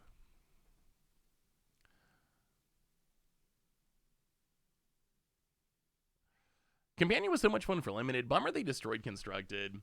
Yeah, I mean, I think we might actually be there at this point where it's kind of safe, which I think shows, not that I want them to do this. I don't think I ever want to see companions again. I think I'm just past the point of ever wanting to see more companions. But I think the companions that we see now, Abash, Garuda, Kahira's an exception. Kahira, I think, is still problematic. But like Garuda and Abash, those style of companions actually had like enough of a restriction that at least you have to build a deck around them. If they ever were going to make more companions, and I don't think they ever will, and I don't think they ever should, but I think they have a better idea about the power level now. We've done 3 giveaways so far. Number 4 coming up after this match in one way or another. Actually, after this game, probably before the match even ends. We'll do it after this game. Gotta keep the giveaways going. Do you think Kahira will be banned by 2028? I think Kahira has the same problems. Oh, so like Doctor's Companion or partner with type stuff, that works fine. Like if you only partner with a certain thing. I think what might keep Kahira from being banned is the decks that it's a free roll in. It's just, they aren't very popular, and it's only a 3-2 in those decks. Like, Jengatha was a 5-5, which I know a 8-mana 5-5 doesn't sound like much, but when it's a free bonus card, 8-mana 5-5 actually closes out some games. It's a lot harder to just close out a game with the Kahira. Yeah, basically, Kahira isn't as problematic because it's smaller, but it has a little bit of the same free roll issue that Jengatha has. So I'm surprised Yarion's legal in Pioneer. That's the one that surprises me. Because I think Jengatha is just worse than Yarion in Pioneer. So I would think if you're going to ban a companion in Pioneer, it would first be Yarion and then Jengatha, but destroy target artifact you control. Okay, this. Yeah, we're getting hardened scales out of this game. This Egg of the Soul Cauldron with Walking Ballista is insanely brutal. How can we possibly get out of this?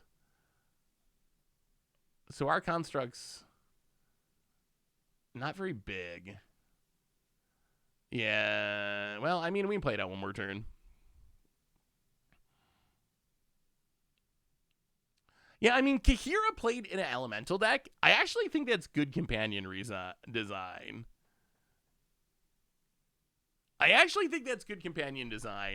I think the problem with Kahira isn't that if you're a dinosaur deck or an elemental deck or a cat deck or whatever, you get this free lord. Like, I actually think, in a weird way, those decks could use the support. Like, I think tribal decks, we just played elves earlier and got absolutely demolished. Yeah, we can't win this game. Got absolutely demolished.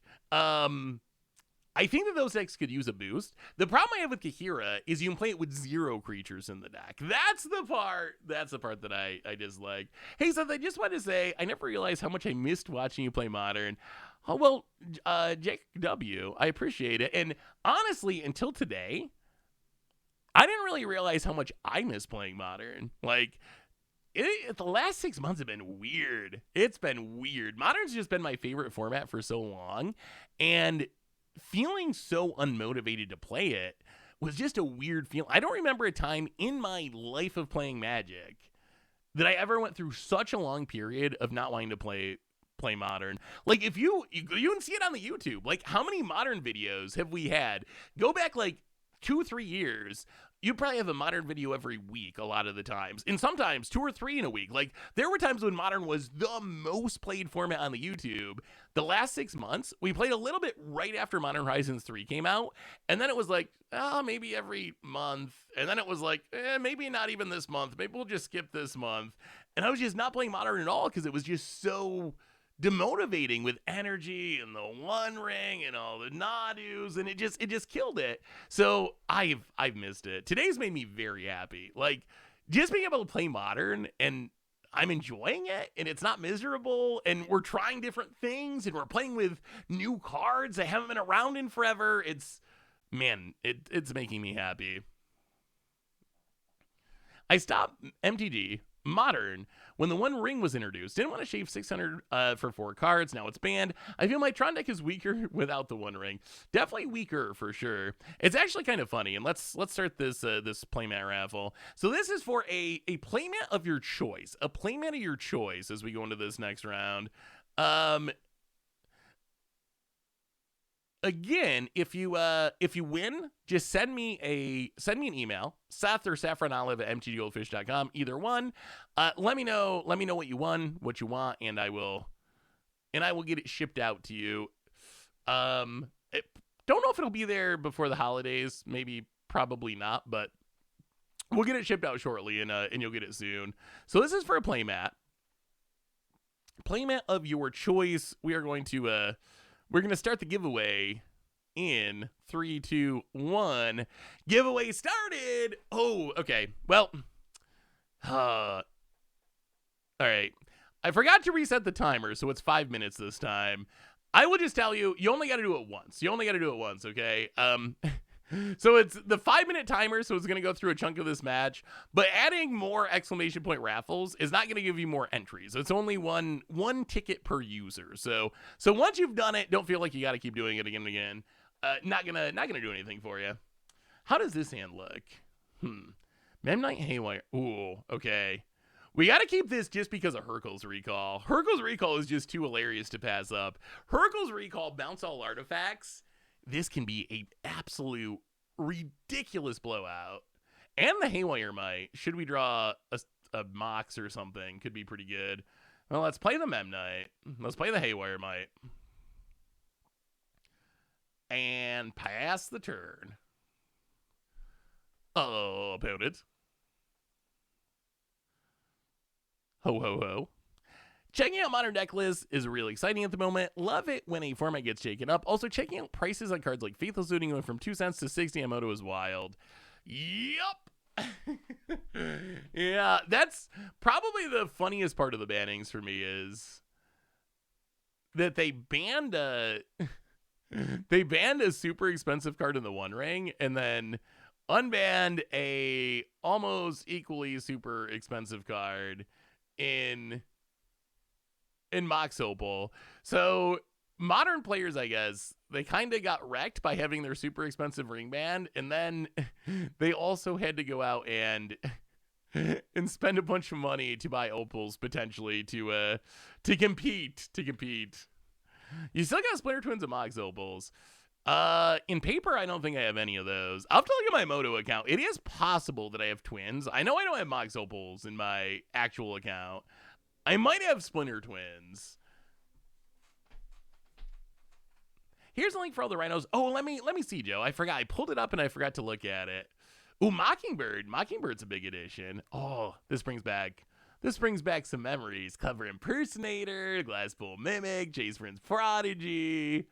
Dig Through Time's kind of huge. Bring to light being able to find the rhinos. Up the Beanstalk to draw off the rhinos. That actually looks super sweet. I like it. Maybe we'll have to revisit rhinos again someday.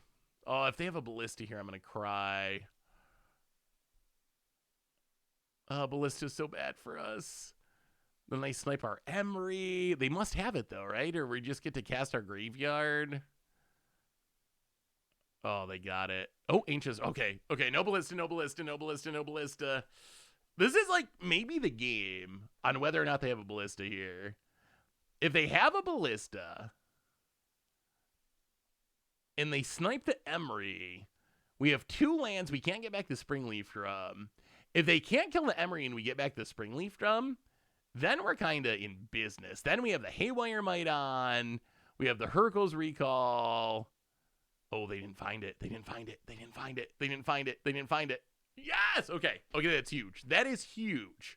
Whew, that was scary, but that was huge. We get to untap. We draw a Bobble. So now we get to Emery the Springleaf Drum, which is also huge. Our opponent saw the line. Agatha Soul Cauldron. All right. Well, so much for making mana of other colors. We'll play the Mishra's Bobble. 1, 2, 3. Yeah, I mean, I guess we just gotta pass. The Rhino deck didn't have any rhinos. Yeah, that was a little bit of a mistake there. Just a smidge. We have a new donation. Let me pull this up, see who the donation's from, and then we will finish the giveaway shortly. Oh, they're gonna find it. Ancient Stirrings, opponent. We have a new donation from Matt. $3 donation. Thank you so much, Matt. Definitely appreciate it. Thank you. Let's check in on this raffle. Where are we at? 16 seconds. 16 seconds. So get your votes in. We will pick a winner in just a minute, opponent. Urza's Saga.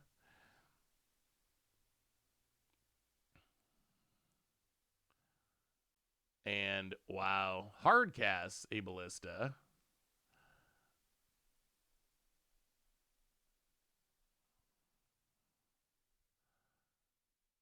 This is looking grim.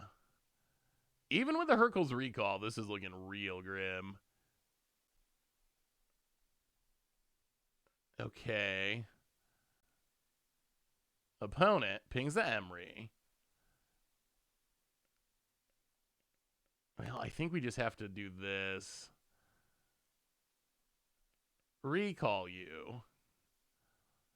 Kind of want to try to hold on to it to get Urza Saga tokens, but this hopefully saves the Emery. It gets rid of a land somehow. And it's going to reset. Get rid of this Walking Ballista forever, which is kind of nice. Oh no, do they have an answer?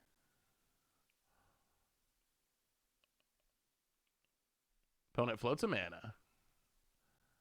Everything bounced. Ballista exiled. Staying alive. Just barely.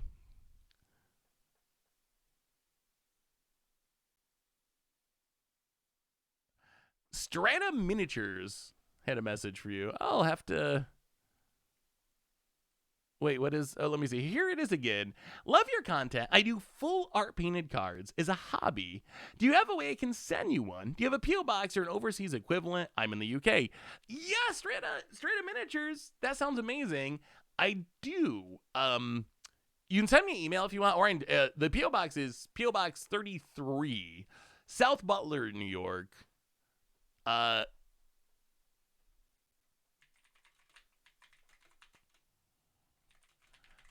13154. So, or just email me and I can send you that information if it's easier to do it that way. But I'm excited. Thank you for asking. Sorry I missed it earlier. Yeah, Hergo's recall was huge there. Do we sack the bauble? I mean, I guess we can get it back anyway. So let's sack the bauble. Opponent has, okay, dead draw, second Soul Cauldron on top. We get to draw a card. And a card. All right, there's the Springleaf Drum. So we can play the Springleaf Drum.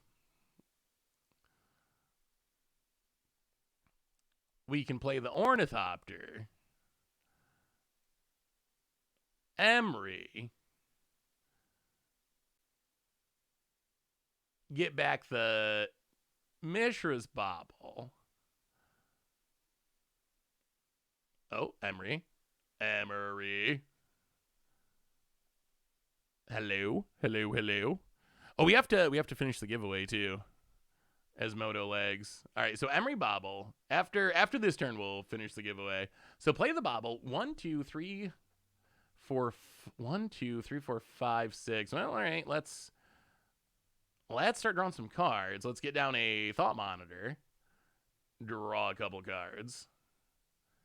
Ooh, another Thought Monitor too. I'll go to combat. Get it with the Memnite. Hit ya. This kind of puts our opponent in kind of a tough spot thanks to this Haywire Mite if it sticks. All right, giveaway winner time. Giveaway winner time. Here we go. Winner picked in. Wow, super quick. Blipple Quartz. Blipple Quartz. Let's go with Blipple Quartz. I think it's Blipple Quartz. Congratulations, Blipple Quartz. You're the winner of a playmat of your choice. Send me your info. SaffronOlive@mtdgoldfish.com. Seth@mtdgoldfish.com. Either one, let me know where to send it. Let me know what playmat you want. We'll get you hooked up. Congratulations. Congratulations, Blipple Quartz.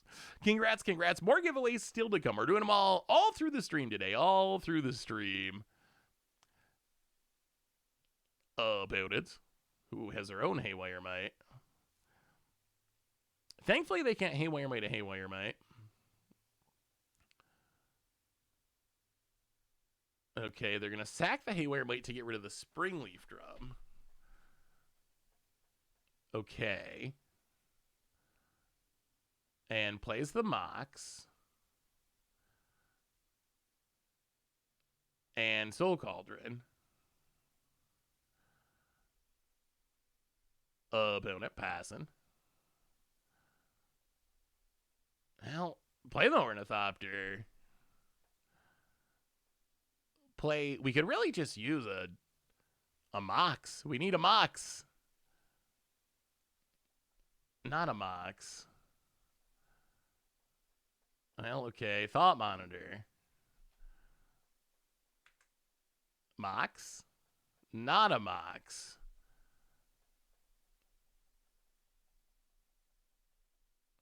Huh. Well, let's pump fake with this Emery, see if they exile it. Portable Hole. They probably have to exile it, right? Because if we just go White Source, yeah, then they lose it. Well, play the land. Go to combat. Get in. Hit ya.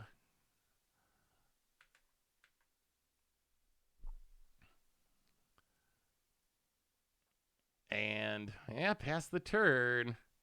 Sadly, we can't really leave anything up this turn. Can I trade? I have 2,000. Yeah, the channel point thing. Chiros is on my list of decks to try for sure. The channel point thing, never really solved that one. Sorry, Yoda Man. I wish we haven't really figured out how to do plushies. I only have a Scoop plushie because a fan actually made one for me forever ago, like many years ago. Tomer has always pushed. Can we make plushies? Can we make plushies? Can we make plushies? I really want to make plushies. We just haven't figured out a way to do it to make it cheap enough that we feel good about it. Like, unlike stickers and dice and some of the Magic stuff, it's pretty easy to make that at a fair price. Have not figured out an easy way to make Scoops plushies at a fair price yet. So maybe it would be so cool. It would be so cool. I wish we had plushies for the people that wanted them. Opponent Zaba is gonna legend rule themselves a little bit here. Get a counter on their things and on the Ozolith. This is a scary position to be in.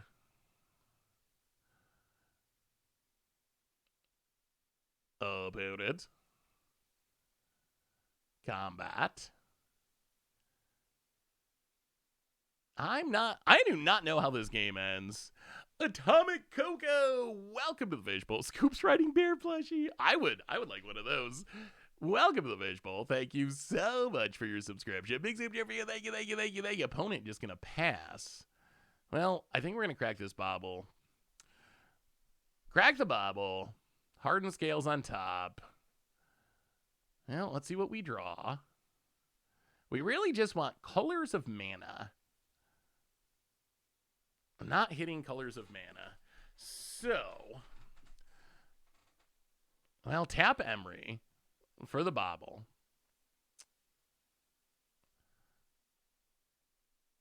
Opponent's going to exile it.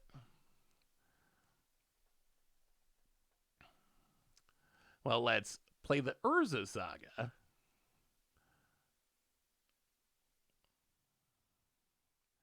And 1, 2, 3, 4, 5, 6. Play the Kappa Cannoneer. We might need this Kappa Cannoneer to finish the game for us. And I guess we play the Memnite. Grow the Kappa Cannoneer.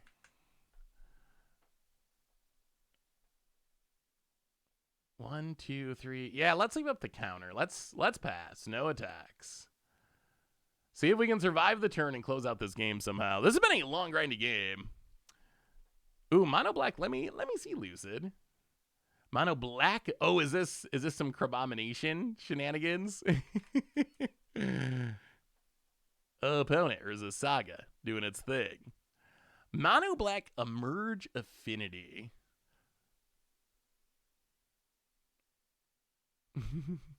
I like it. That looks super spicy, Lucid. That looks super spicy. I haven't tried Refurbished Familiar in any deck yet. I might have to try it. The question is, are the payoffs... it seems fun. I don't know if the payoffs are actually, like, that strong to be super competitive, but it does seem super fun. Opponent, Hardened Scales. We're going to let that go. Ho, ho, ho. Merry Christmas. Why sell them for 40 when you can sell them for 250 with gotcha economy? Easy. Oh, yeah, I wouldn't want to do that. Opponent's going to pass. One card in hand. Well, we untap. Huh. It's colored mana. We did it. Spire of Industry. Oh, that actually changes things. So we get to play the Spire of Industry. We get to... Do we just snipe the Soul Cauldron? So if we snipe the Soul Cauldron, in response, they can exile the Haywire Might, right? Probably still worth. So let's... Oh, they have another... We know they have another Soul Cauldron. Do we even care? We could snipe the Urza Saga. Well, let's start with Kappa Cannoneer. 1, 2, 3, 4, 5, and 6. 1, 2, 3, 4, 5, 6. Kappa Cannoneer number 2. Trigger. Making them. If we had Leyline Axe, we'd probably just be winning the game right now. Kappa Cannoneer is a clock. 7/7 unblockable. Go to combat. Hit you for 7. I mean, we really just need to live for a turn. We need to live for a turn, and the Kappa Cannoneers are going to close this out. Hit you.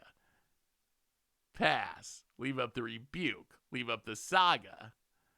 Opponent. Construct. Their last card's another Soul Cauldron. We saw it on the top of their deck with the Mishra's Bauble, so we know what it is. I think that means our opponent needs a top deck. We should be able... All right, so opponent's going to go for the Haywire Might.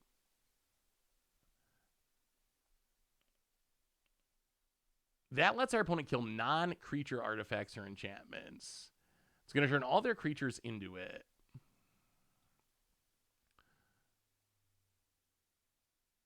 So I think we snipe... the Agatha Soul Cauldron.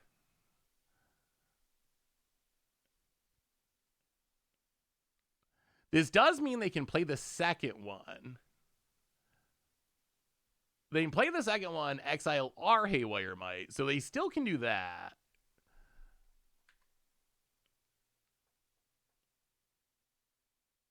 But hopefully that doesn't matter. I don't think it should matter. Oh, a Civ 6 tree would be super fun.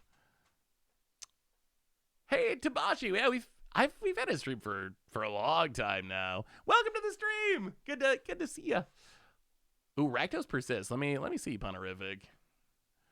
Is our opponent making a construct? Oh, they are. Wait, doesn't this mean we win? I think this means we win. This should mean we win.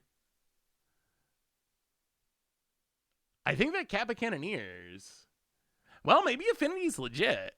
Maybe this is the best way. Elves did nothing. This deck's actually working, though. Faithless Persist. Yeah. That looks very scary. FOMO, Trolls. Archons. I played against a Indomitable Creativity deck that was playing Archon for Indomitable Creativity and also Faithless Looting and Persist, and just like the ability to turn one looting, turn two reanimate Archon, that was something we didn't really have consistently before. I guess you could like Stitcher Supplier mill it or like Thought Seize yourself or something crazy, but really there was nothing similar to Faithless Looting, and it is a big boost of power. Wait, what role in Champ would fit me if I played? Oh, I love Civ. Civ, honestly, for me, Magic's, you know, a million S tiers. Like, Magic's my #1 game. Civ is the only game that has ever come close to Magic for me. Civ, I love it. Absolutely love it. Curious to see what the new one looks like. I don't know if it's gonna be wonderful or not. Traditionally, Civs, they get wonderful after like a year of updates. They like launch a little bit too early, maybe, and they're like a little bit not all the way what you want, but then they become really, really good once they do a few updates and add a bit more to it. So I'm kind of expecting that for the new Civ, but I love Civ. What's your favorite Civ to play? My favorite Civ to play is, honestly, oh no, so we're talking what, Civ 5 or Civ 6? In Civ 5, oh, it's been a minute. Civ 5 used to be my favorite. Should we counter this? If we counter this, do we win?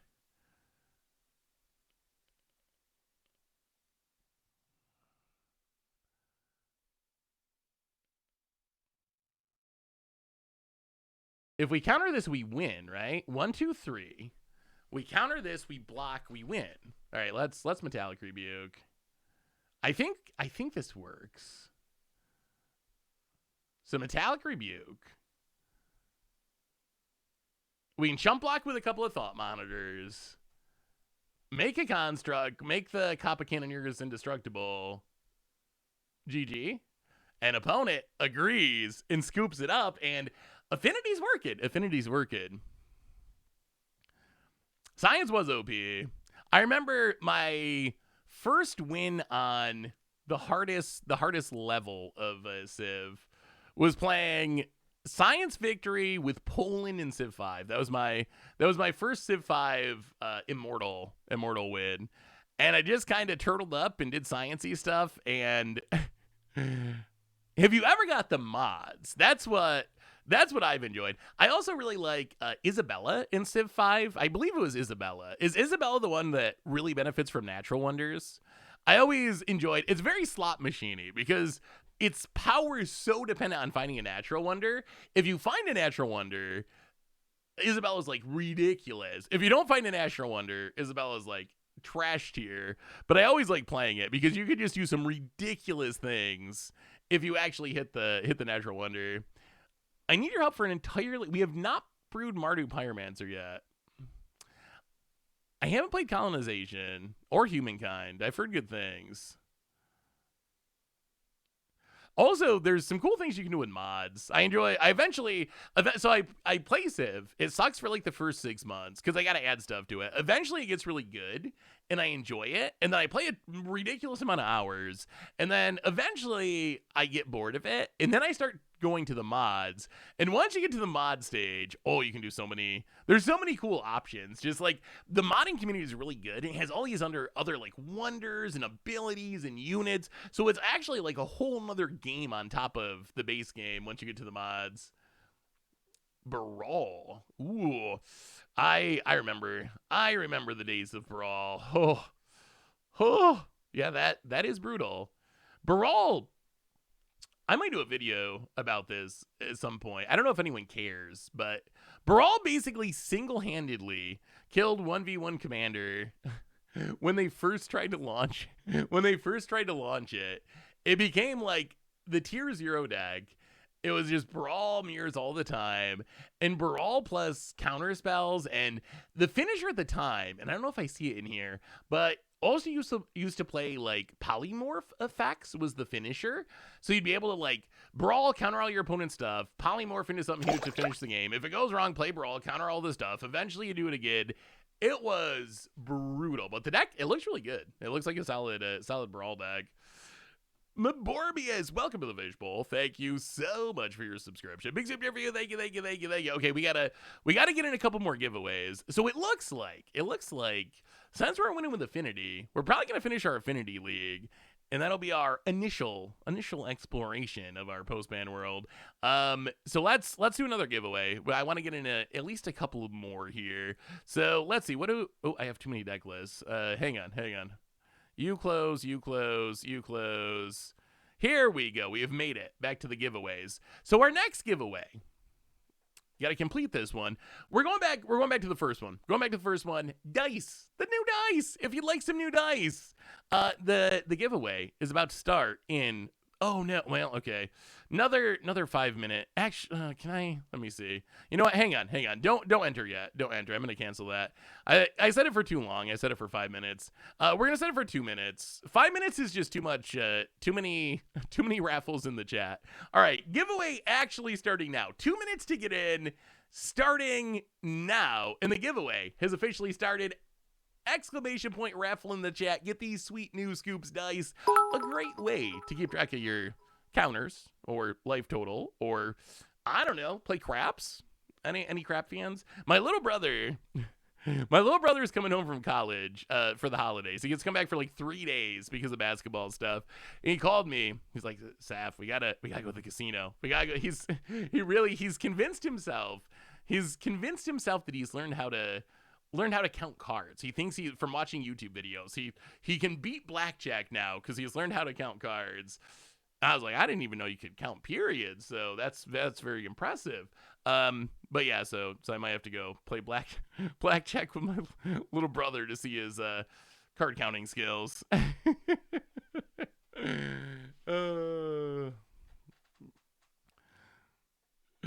All right, get your entries in. We don't have, let's see, 52 seconds left. 52 seconds on the dice. They have casinos in New York. Yeah, they have so we've had for a long time. Upstate New York's funny because it's like the historical land of a lot of Native American tribes. So there's a lot of like reservations that exist around upstate New York, and because of however the treaties work, there's lots of casinos on the reservations, and then they eventually passed a law where they made like 4 state-run casinos, I guess, which was a controversial thing because it was going to take away from the Native American casinos. So all that to say, there's actually quite a few. A lot of them because of the reservations, but also a few state ones. The Waterloo one is the closest one to me. Yeah, that's the closest one. Although the one by Syracuse, like Turning Stone, is also pretty sweet. I don't know. I really don't. I think it's fun to gamble, but I'm really not I'm not someone who gambles a lot. So I usually go to like the casino when I go in Vegas. I'll gamble just because I'm in Vegas. That's what you're supposed to do. And then like if my brother comes home or something, I'll go. But I got a candy bar filled with magic mushrooms from the resin New York. Yeah, it's very interesting. It's also like it's kind of the hack to get anything because you don't have to pay taxes on things. So like I don't know, anything that has a high tax on it. I think like cigarettes is the biggest one. Like so many people will go onto the reservations to get cigarettes because there's like a ridiculously high New York State tax on it, but then you don't have to pay that tax if you're on Native American land. So it kind of works out for everyone, I guess. Like the tribes get money and then other people get what they want. So the funniest one is when we went to the do we keep this one too? Yeah, this is fine. We could use one more free artifact. I went to like the Big 12 basketball tournament last year in Kansas City to watch my brother play. And they can have casinos there, but they have to be on the river, which it got to be some weird outdated thing from like I don't even know, the 1800s or something with the laws. So they can have casinos. Oh, are we up against Hammer Time? I'm curious to see how Hammer Time is with Mox Opal. That's also on my to-do list for some point. But they had this full-on casino, like a Vegas style casino, hotels, many stories, the whole thing. And I was like, this isn't like a riverboat or something. I was like, this can't be right. Like, this doesn't make any sense. And apparently the whole thing was actually, I guess, technically built on the water somehow.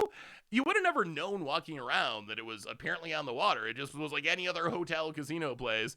But apparently they found a workaround where technically it counted as being on the water and they built it on the water somehow. It was very, very, very strange. Laws are weird. All right, we're good. I'm sorry. We're good. We'll pay attention. I know we're getting distracted by things that don't really matter. Hey, Seth, hope to see you doing well after weeks and months of sending Jank Hollow One brews. It can fully fledged be back now with looting, and I'm stoked. Oh, God. Wait, they don't have a way to equip it, though. Why are they... Oh, they have Pure Steel coming in the future? All right, free artifact. That works. All right, Plain Ink Moth. Play a Springleaf Drum. As per Sentinel. Do we pay the 1? If we pay the 1, 1, 2, 3. If we pay the 1, we can't. Yeah, okay. Sure, opponent.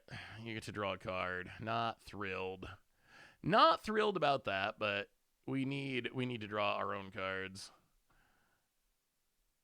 Ew. All right. Well, pass the turn. Don't hammer us. Please don't hammer us. Ooh, a riverboat casino for paper magic. That would be fun.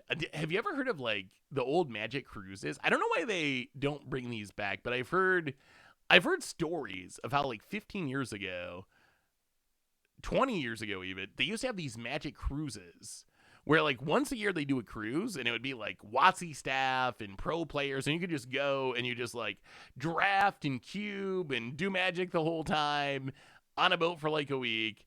That would actually be sweet. I would I would be down if there was something the equivalent of that. I think that would be super fun. I don't even care about like the cruise part of it that much, but it would just be a really cool place to get to like hang out with a bunch of Magic players for an entire week. Yeah, Magic lectures. I'm gonna have to look that up. I didn't even know that was a thing. They're doing one next year? Oh, that's interesting. I didn't realize that. Oh no. 1, 2, 3, 4. This is not looking ideal. We can't play any of our big whammies, and our opponent's got a Kappa Cannoneer. 1, 2, 3, 4, 5, 6. Well, I mean, I guess we play Emery. So opponent seems to be like a weird hybrid of affinity and not affinity. Oh, we have to pick the winner of the drawing too still, don't we? Man, this Esper Sentinel's killing me. It's killing me. Yeah, you are drawing all the cards today. And now we get we don't have a way to kill Kappa Cannoneer either. All right, as our opponent kills us with Kappa Cannoneer, let's see the winner. Let's see the winner of the second round of dice. Again, if you win, just let me know. Send me an email, savronolive@mtgoldfish.com. I'll get you hooked up. Let me know where to ship it. Here we go. The winner of our second dice giveaway is Doug. Congratulations. Day in Wildfire. Congratulations, Doug. Send me an email. I'll get you hooked up with the dice. Congrats, Doug.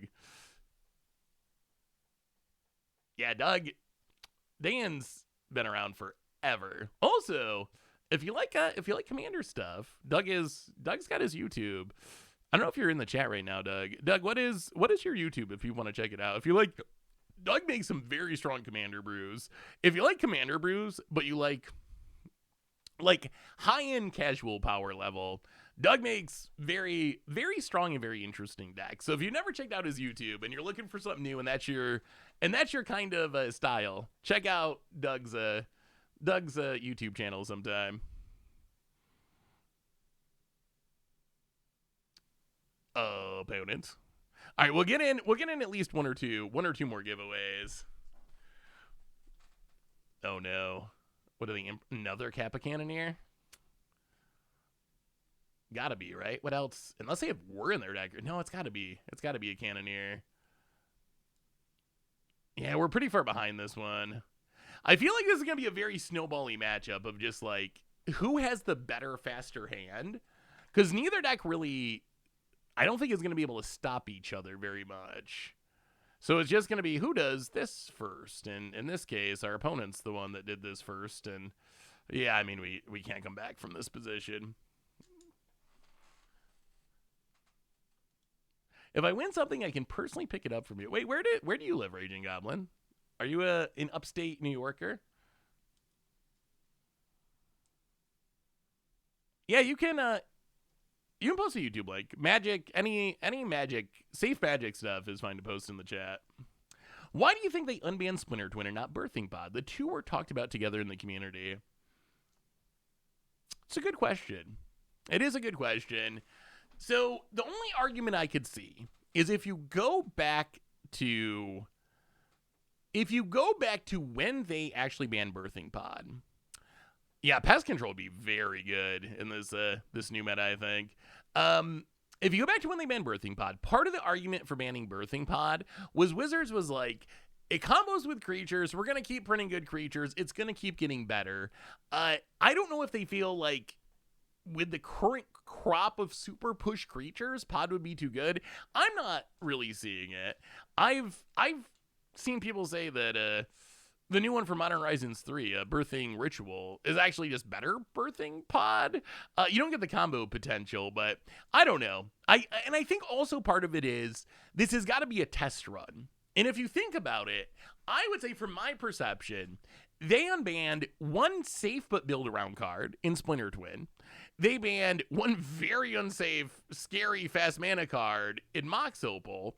And then they banned two kind of in the middle cards in Faithful Suiting Green Sun Zenith.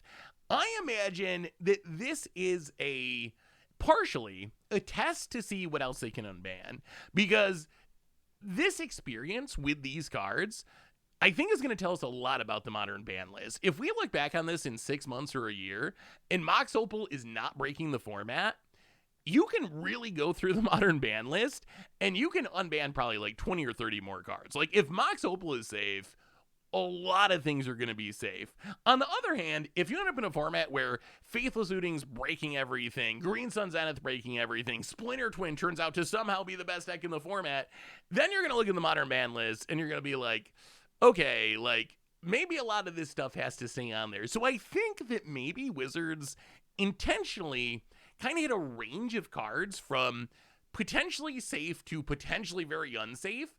And this is going to give a lot of information about what else could theoretically come off the ban list in the future. So that's my guess. That's my guess on it. Is they wanted that range to see if to see what they can do in the future. So that's my guess. So I think Birthing Pod is all this to say, I think Birthing Pod is a card.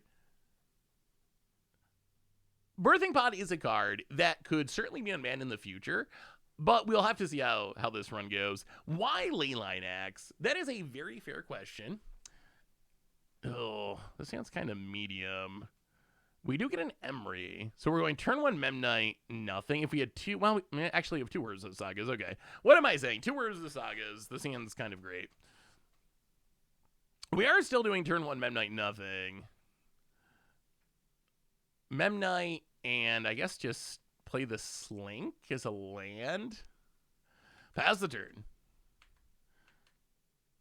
So why are we using Leyline Axe in this list? So Leyline Axe, I think, is actually very interesting and potentially good in Affinity. I want to test it out. So the theory is, it's a free artifact that starts on the battlefield because it's a Leyline. So that's already... Oh, do they have a 0-drop? All right. That's concerning. All right, more Memnites. So we can play a Memnite. We can play Spire of Industry. And Emery? Oh, no, I overtapped. Oh, that was stupid. That was very stupid. All right. Mistakes were made. And then it's also very good on the battlefield where we make a big construct. We've won games during this league by making a big construct with Urza or with Urza Saga, and then just putting Leyline Axe in it and just kind of one-shotting our opponent. I will definitely accept that punt. That was certainly a punt. Opponent combat attacks. I mean, we got to block. And there's the hammer. Yup. That might be a very impactful punt, actually. Opponent passes. Nope. Opponent, Vexing Bobble. That's very annoying. Oh, Vexing Bobble is actually kind of good if you draw it early against us. Ay. Okay, so how do we get out of this? Shadow Sphere. Well, so we can Emery. Get back the Ether Spellbomb. Play the Ether Spellbomb. Play the Urza Saga. Play the Shadow Sphere. And pass the turn, most likely bounce the Memnite of all things. Punt number 506. We're getting there. The downside of Leyline Axe is it's expensive if it's not in our opening hand. So that's the drawback, right? It's kind of, I would say, high risk, high reward. Yeah, I think we just bounce the Memnite. Leave the hammer, hopefully stranded. About it. Oh, not Rest in Peace. That would be a blowout. Urza Saga, I think, would be very strong in Timeless. It's just a very strong card. It is just all around a very, very strong Magic card. We actually kind of have too many Urza Sagas in our hand. Opponent gets another hammer and passes. we draw an Ornithopter. Well, tick up the saga. Play the Ornithopter. Vexing Bobble, gonna be obnoxious. I'll play the Urza Saga. We can make a construct. I guess we just Emery back. Can we take a turn off? They have this. Yeah, we can't really, because they're going to get another hammer. Yeah, we got to get the Ether Spellbomb. Oh, man, we're not going to be able to make constructs, though. We need to make constructs. Replay the Ether Spellbomb. Yeah, who plays Vexing Bobble in Modern? I have literally never seen anyone play Vexing Bobble in Modern, but I guess it might be coming around in this new meta. About it. Loses their Urza Saga. Gonna get a hammer. Presumably a hammer. I mean, maybe they get Shadows. Oh, they get a Mox Opal. Opponent makes up the mana from the Urza Saga. McCary for the 82nd month. Welcome back to the Fishbowl. Thank you so much for your subscription. Big super here for you. Little surprised you guys didn't talk much about Phoenix on the... Oh, now they're going to sack it? No. Oh, didn't talk much about Phoenix on the podcast. Especially since the looting net for Hogaxins doesn't make too much sense given they were banned at the same time. Maybe everyone forgets about the expressive iteration era. Wait, didn't looting die for Hogaxins? What am I misremembering that? Isn't that what happened? Didn't looting literally get banned alongside Hogak, like the same BNR? Or am I misremembering? I thought that was the sequencing. Yeah, okay, so 1, 2, make a construct.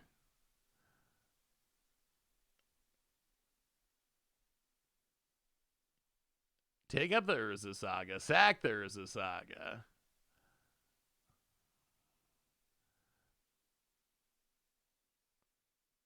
What a weird game this ended up. This is like the very weird Hammer Time game. How are you, McCary? Are you still in the thinking of quitting Magic mode? Is that still a thing? I think we just take Mox Opal this time. Get a little extra mana going. Take the Mox Opal.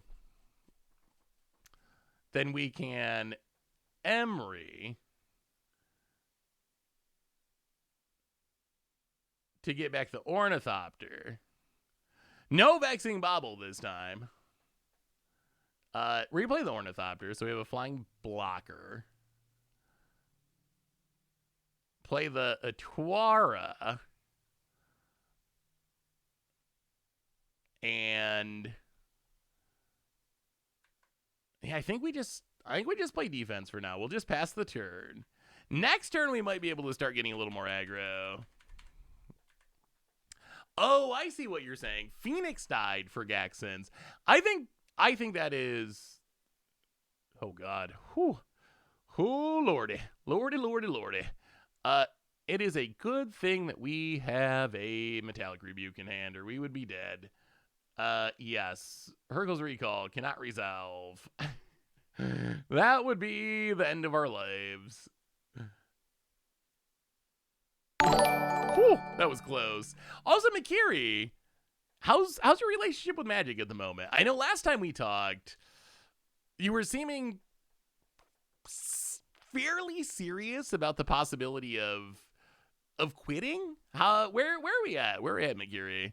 Is that still on the table, or have things calmed down? Are they changing? We have a new donation. Speak of McCary, from McCary, $20 donation. Thank you so much. Well, here comes the big attack. So we will... How many hammers can they possibly have in hand? Now that's silly.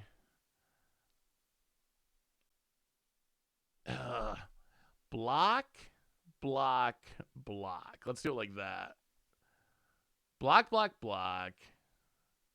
So McGarry, $20 donation. Okay, here comes a hammer, number 1. They got banned at the same time, but it wasn't because of Hogak, given that Hogak would be out of the format anyway. They were concerned about another looting deck dominating. Bridge died for Hogak Sins, and yes, I'm still planning on it. I see what you're saying. Like, it was unnecessary to ban Faithless Looting because Hogak was getting banned either way. Okay, that makes sense. I believe, I'm going to have to look this up now. So, opponent does have 2 hammers in hand, awkwardly.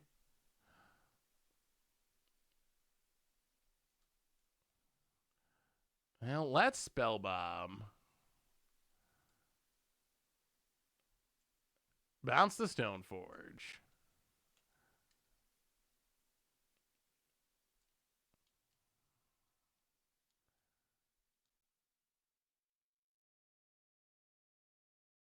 Wow!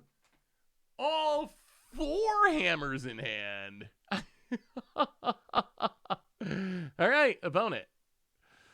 Well, they have taken the Hammer Time name very seriously. Now, opponent passes. We draw a Thought Monitor. I don't even know if we can make a construct here. 1, 2, 3, 4. Yeah, I think we tap this for mana. Get a Haywire Might. 1, 2, 3, 4, 5. Then we can Emery. Get back the Ether Spellbomb. Play the Ether Spellbomb. Thought Monitor. Draw a couple cards. Play the Memnite. This Emery's been insane this match. Play the Spire of Industry. And once again, pass the turn. This Emery is just keeping us in the game. I think McCary, and I'm going to have to look at this. I feel like Wizards said in their article.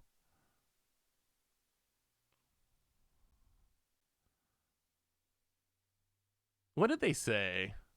I'm curious. I want to read the article again. Back in 2019, after Pro Tour Barcelona, it was clear that Hogak was stronger than intended. But one of the cards that died for Hogak Sins was Faceless. All right, so I guess Wizards kind of made the same mistake in logic, I guess. Hogak, it died for Hogak Sins. I guess the argument that I think what they were trying to say is like, because Hogak was so powerful, they also banned Faithless Looting. But I see what you're saying, how that doesn't really make a lot of sense because it wasn't a part of the meta at all. So why would it have any connection to each other? Interesting. I think the lesson is often, wait, did we miss lethal? Oh, did we actually miss lethal? I was a little distracted there. Oops. Do we actually have lethal there? All right, opponent, Stoneforge. Well, I mean, why win now when you can win a turn from now? I was distracted. I was distracted by the history of Faithless Looting and Hogak. Opponent goes to combat. Gonna get in.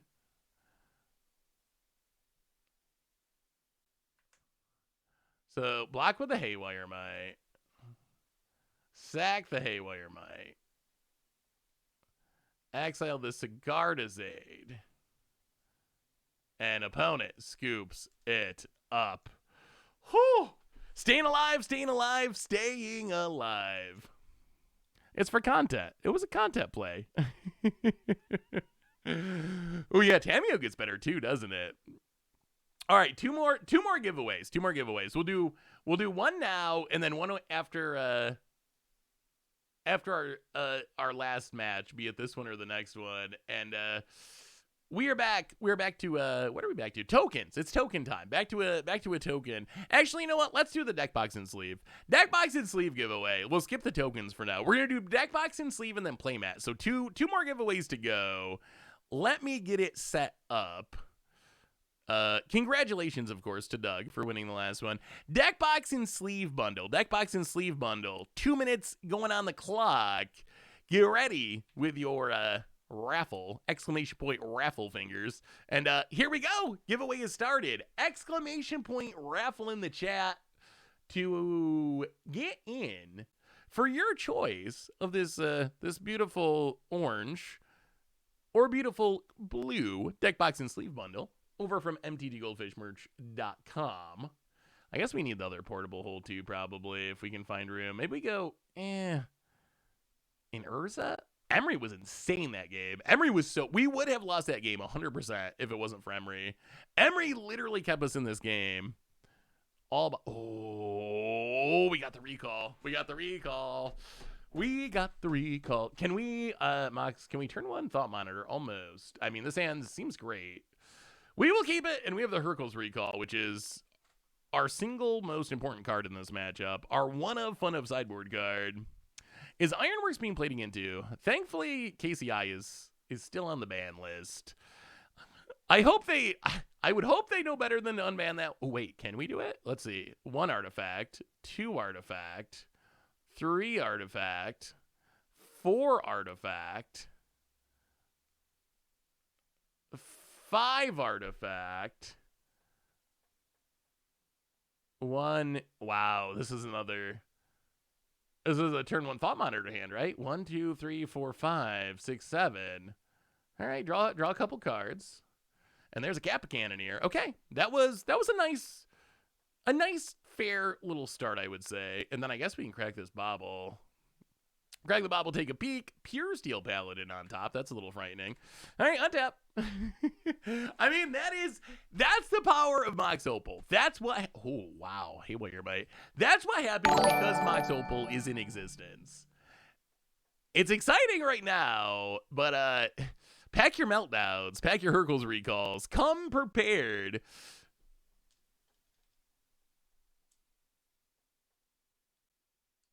Oh, Makiri, I'm so sorry. I remember seeing that email, and then I guess I read it and I must have forgot about it. I'll find it and get back to you, Makiri. I definitely intended to get back to you, so that's my bad. Thank you again for the new donation, $5 donation.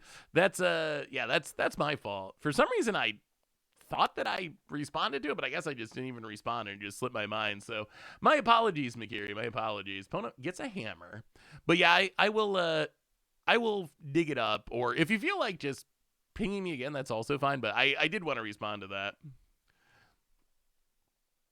Talk it through a little bit. Well, opponent's gonna pass. We get to draw 2 cards. Oh no, we drew it on our opponent's turn. We draw 1 card. We find our Emery. We'll play the land. This is actually kind of wild. So we get to play Haywire Mite. Haywire Mite is going to snipe. Would they get a hammer? What do you think? Sigarda's Aid or yeah, it's gotta be Sigarda's Aid. Snipe the Sigarda's Aid. I would like to blow up the Urza Saga, but I think we gotta hit the Aid. And then we can play Emery to hopefully start looping this Haywire Mite. Go to combat. Hit you with the Flyer. And we still... Wow, this might be our 4-1 deck. This might be a 4-1. We only need... This would give us what? We'd be 3-1, and then we got to win 1 more. Affinity might be legit. I actually like... Affinity is a pretty iconic gold deck. If Affinity's back, I think that's probably a positive. The raffle, let's see. I think the raffle's about done. Second to last giveaway. Oh, that's to be in our list. Second to last giveaway. And... Huh? Why does this timer say 1 second? Okay, I think it must have frozen there. All right, we're going to pick the winner. The deck box giveaway. Here we go. In 3, 2, 1. Winner is Tundra's Palace. Congratulations. Send me email, saffronolive@mtggoldfish.com. Claim your free deck box in sleeve combo. Congrats. One more playmat giveaway coming. One more at the last thing that we do once we're done with our games. Last thing we do, one more giveaway for a playmat of your choice. So Not done yet. Not done yet. And seriously, everyone, thanks to all of you. Like, I know I say this on occasion, but really, all of this is only because of you. Like, I'm only here streaming, doing giveaways, dressed up like ho, ho, ho, Santa Claus. Like, all of this is because of you. So thank you for an awesome year. Again, like, you blow my mind. You blow my mind, everyone, how awesome you are. So seriously, 2024 has been awesome. Y'all have been awesome. And 2025 is going to be even more awesome. So seriously, thank you for being just like, I feel so incredibly lucky. I always hear like, it's so funny. I hear people talk about, the toxicity on the internet and Twitch and Magic, how toxic Magic can be, where everyone's always negative. And that's just not my experience. That's not my experience. Like, I know it exists. I've seen it other places. So I am not in the least saying that's not a thing or that anyone else is wrong. What I am saying is the community we have here is not like that, and I really appreciate that because honestly, I don't know if I'd still be doing this after I think it's been almost 10 years now if it was like that. So just thanks to all of you for helping build an awesome, like, positive, happy community. And I think in our current crazy world, in Magic and out of Magic, I'm very thankful to have a place that is like that, where we can just like hang out and be positive and have fun and do something we love. And each and every one of you are part of why that is actually a space that we have here. So shout out to all you. That's what I'm trying to say. So hopefully y'all win a giveaway because y'all deserve it. Ho, ho, ho. How do we win this game? I mean, I would like to beat our opponent to death. I'm not that nice of a guy. We would like to crush this Hammer Time player. I feel like this Emery loop's really good. So we can Emery, get back the Haywire Might, cast the Haywire Might, and exile the Urza Saga. When does our opponent give up is the question. When do they just say enough? Go to combat. Hit you with the Thought Monitor. And if our opponent ever decides to just like go for it, we just Hercules recall him and get him. Get him. Your video series really helped me through some tough times, Seth. You said really good things. Well, Benvito, I appreciate the kind words, seriously. Empty duels. So we call, including myself, complete on Modern Horizon sets. But what's a card from those sets that you would have printed a standard in there for Pioneer? Solar. Before I got to the end of that question, that was also going to be my answer. My answer would have been Soul Herder, because Soul Herder's so. I love Soul Herder. Soul Herder, I think, is like the exact kind of design I want out of Modern Horizon style sets. All right, opponent gonna draw with the Pure Steel off the Lava Spur Boots. That Pure Steel's annoying, definitely annoying. Opponent passing. Does it say play or kick? Can we play lands with this? Choose an artifact in your graveyard. You may cast it this turn, so we cannot. Opponent getting frisky with the Stone Forges or not. All right, opponent's going to pass. We untap. We draw. An Urza Saga. Well, okay. So we play the Urza Saga. We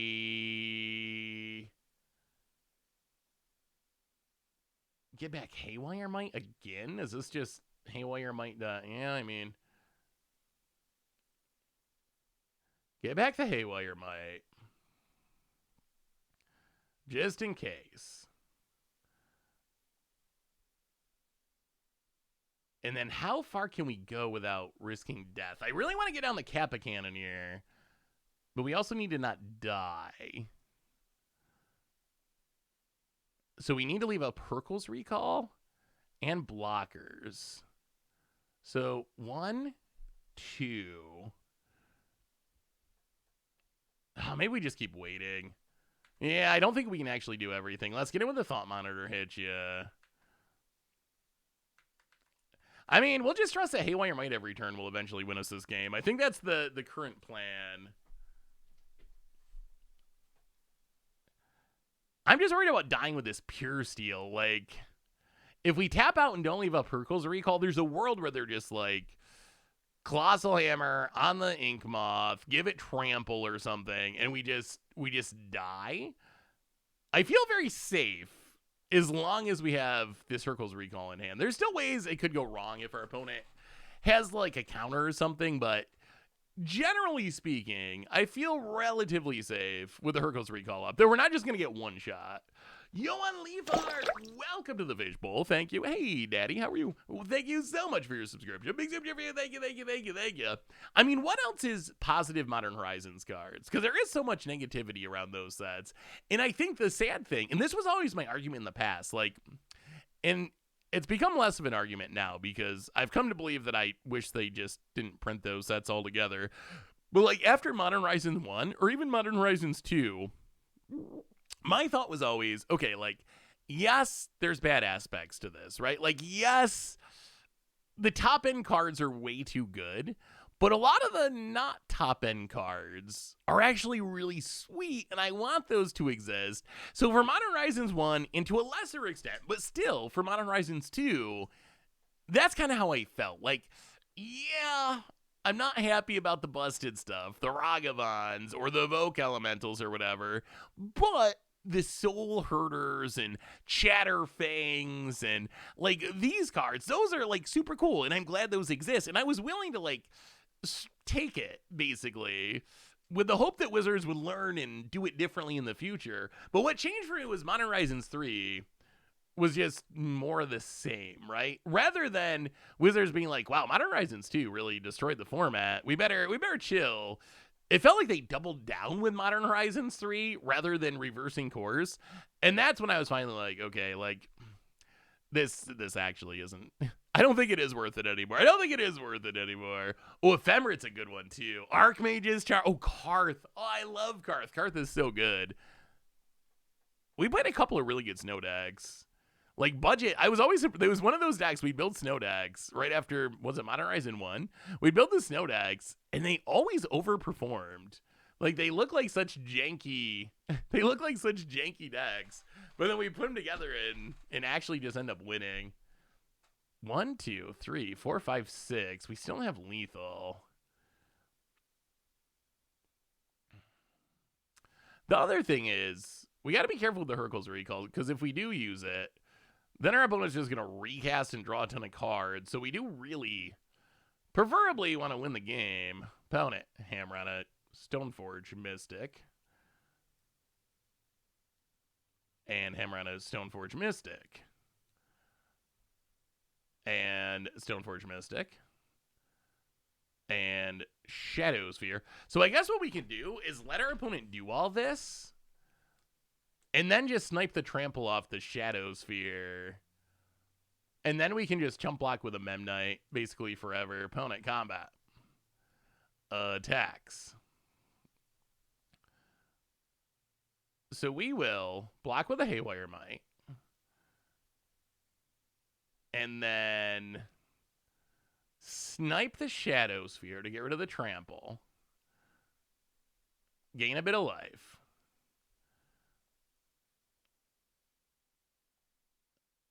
Untap. Draw an island.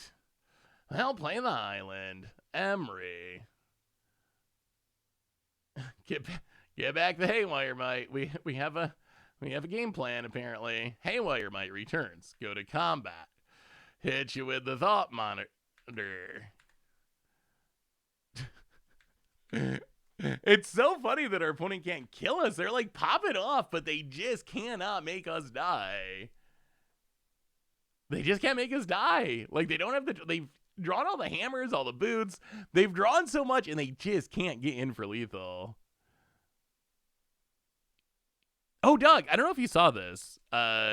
You were a winner of a giveaway, Doug. You were the winner of a giveaway. So if you're interested, send me an email with with your addresses and such, and I'll get you hooked up. I wasn't sure if you were lurking and didn't see it at that point, but yeah, send me an email, Doug, and I'll get you hooked up. Also, I was asking because when you won, we were talking about about how you've been a mod and in the chat forever. What was the name of your YouTube? I was telling people that they should check out your YouTube if they like competitive, like high-powered casual commander decks that are often built around really cool themes, but I couldn't remember the name of your YouTube. So if you want to share it in the chat, feel free, because I was telling people about it. One giveaway left. One last giveaway after our last round. A playmat of your choice. Yeah, now we might as well just make the big construct. Our opponent's taking full advantage of this Pure Steel Paladin. Just moving everything around, moving it all around, trying to figure out a way for it to matter. But it turns out that Haywire My exiling something every turn is pretty good. Pretty good against our opponent's deck. We're just slowly sniping away everything that can bother us. Yes, Great Aurora, once I saw in Pioneer Masters, it moved to onto my list of things to brew around, but then we got the bannings and holidays and all this stuff, so I just haven't gotten to it yet. But yes, I really want to build a Great Aurora deck. Popping off with a Great Aurora, one of my favorite things to do. Opponent, Sigarda's Aid. But there's no Warp World, though. We need Warp World on Arena alongside the Great Aurora, so then we got both of them going. Opponent, combat. Thinking. Attacking. Wait, do we get to kill the Pure Steel? Nah, there's no way. They're going to let us kill the Pure Steel? So 1, 2. Make a construct.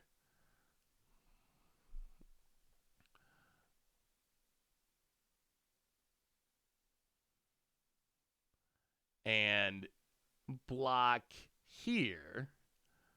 Block here. And block here. See what our opponent does. All we really need to do is live, right? As long as we live, we win this game.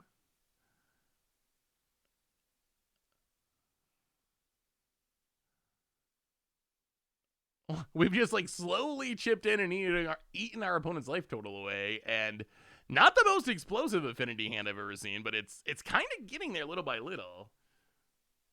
Amanatu, Spark, Double, Oath of Teferi, Infinite Flicker. Ooh. Oh, exiling and playing your opponent's entire deck that's hilarious. That's a great win, God. What do you think about the Mutant Menace Mothman Fallout precon? That's one that I've seen in action a few times. Either the actual precon or upgraded versions of it. And it's always looked really good. Like, surprisingly good. All right, opponent. Tap down. Last card.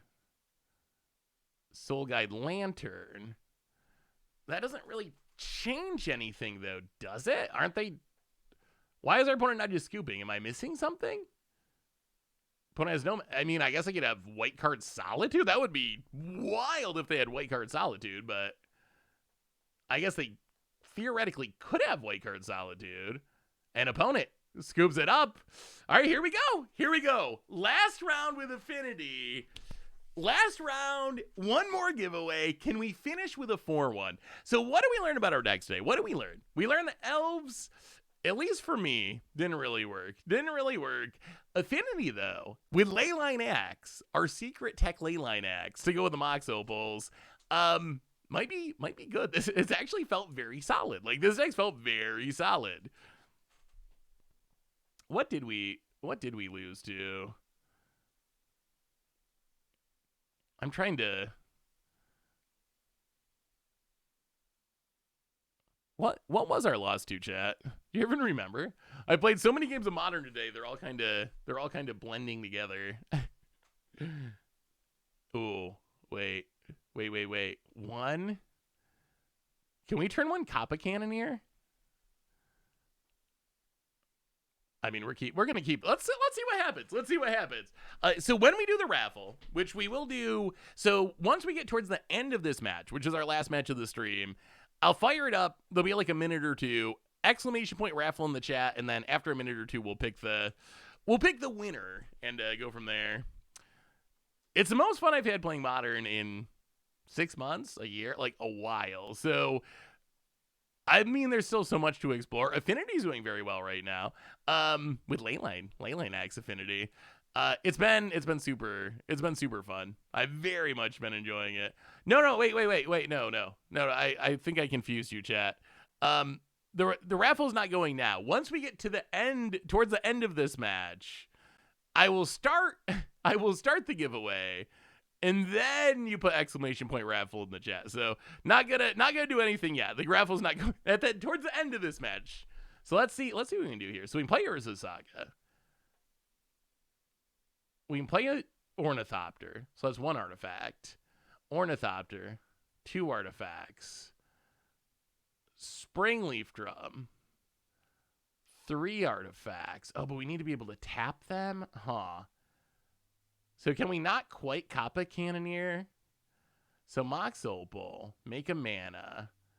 Mox Opal, make a mana. 1, 2, 3. Yeah, we're 1 short. I mean, this is still 5. Wait, no. Oh, yeah, because, yeah. Kappa Cannoneer is kind of awkward with Springleaf Drum. Because they both want the same thing of tapping down artifacts. The raffle is not just for the US. Where are you from, Gendinator? Not just for the US. We will ship it. If you win and you're not in the US, we will ship it to you. I mean, I don't know if you're someplace where you can't get mail or something, it would be different. But if you're like in Europe or whatever, like some place like that, we'll get it to you. Canada, Mexico, all those South America. We'll get it to you if you win it. Horsehead, sweet. Yeah, you gotta live within 5 minutes of my house where there's, I don't know, like, how many people live within 5 minutes of my house? 50 maybe? Not very many. Oh, chat. Okay. I don't think this is a political thing at all, so I think it's okay that we talk about it.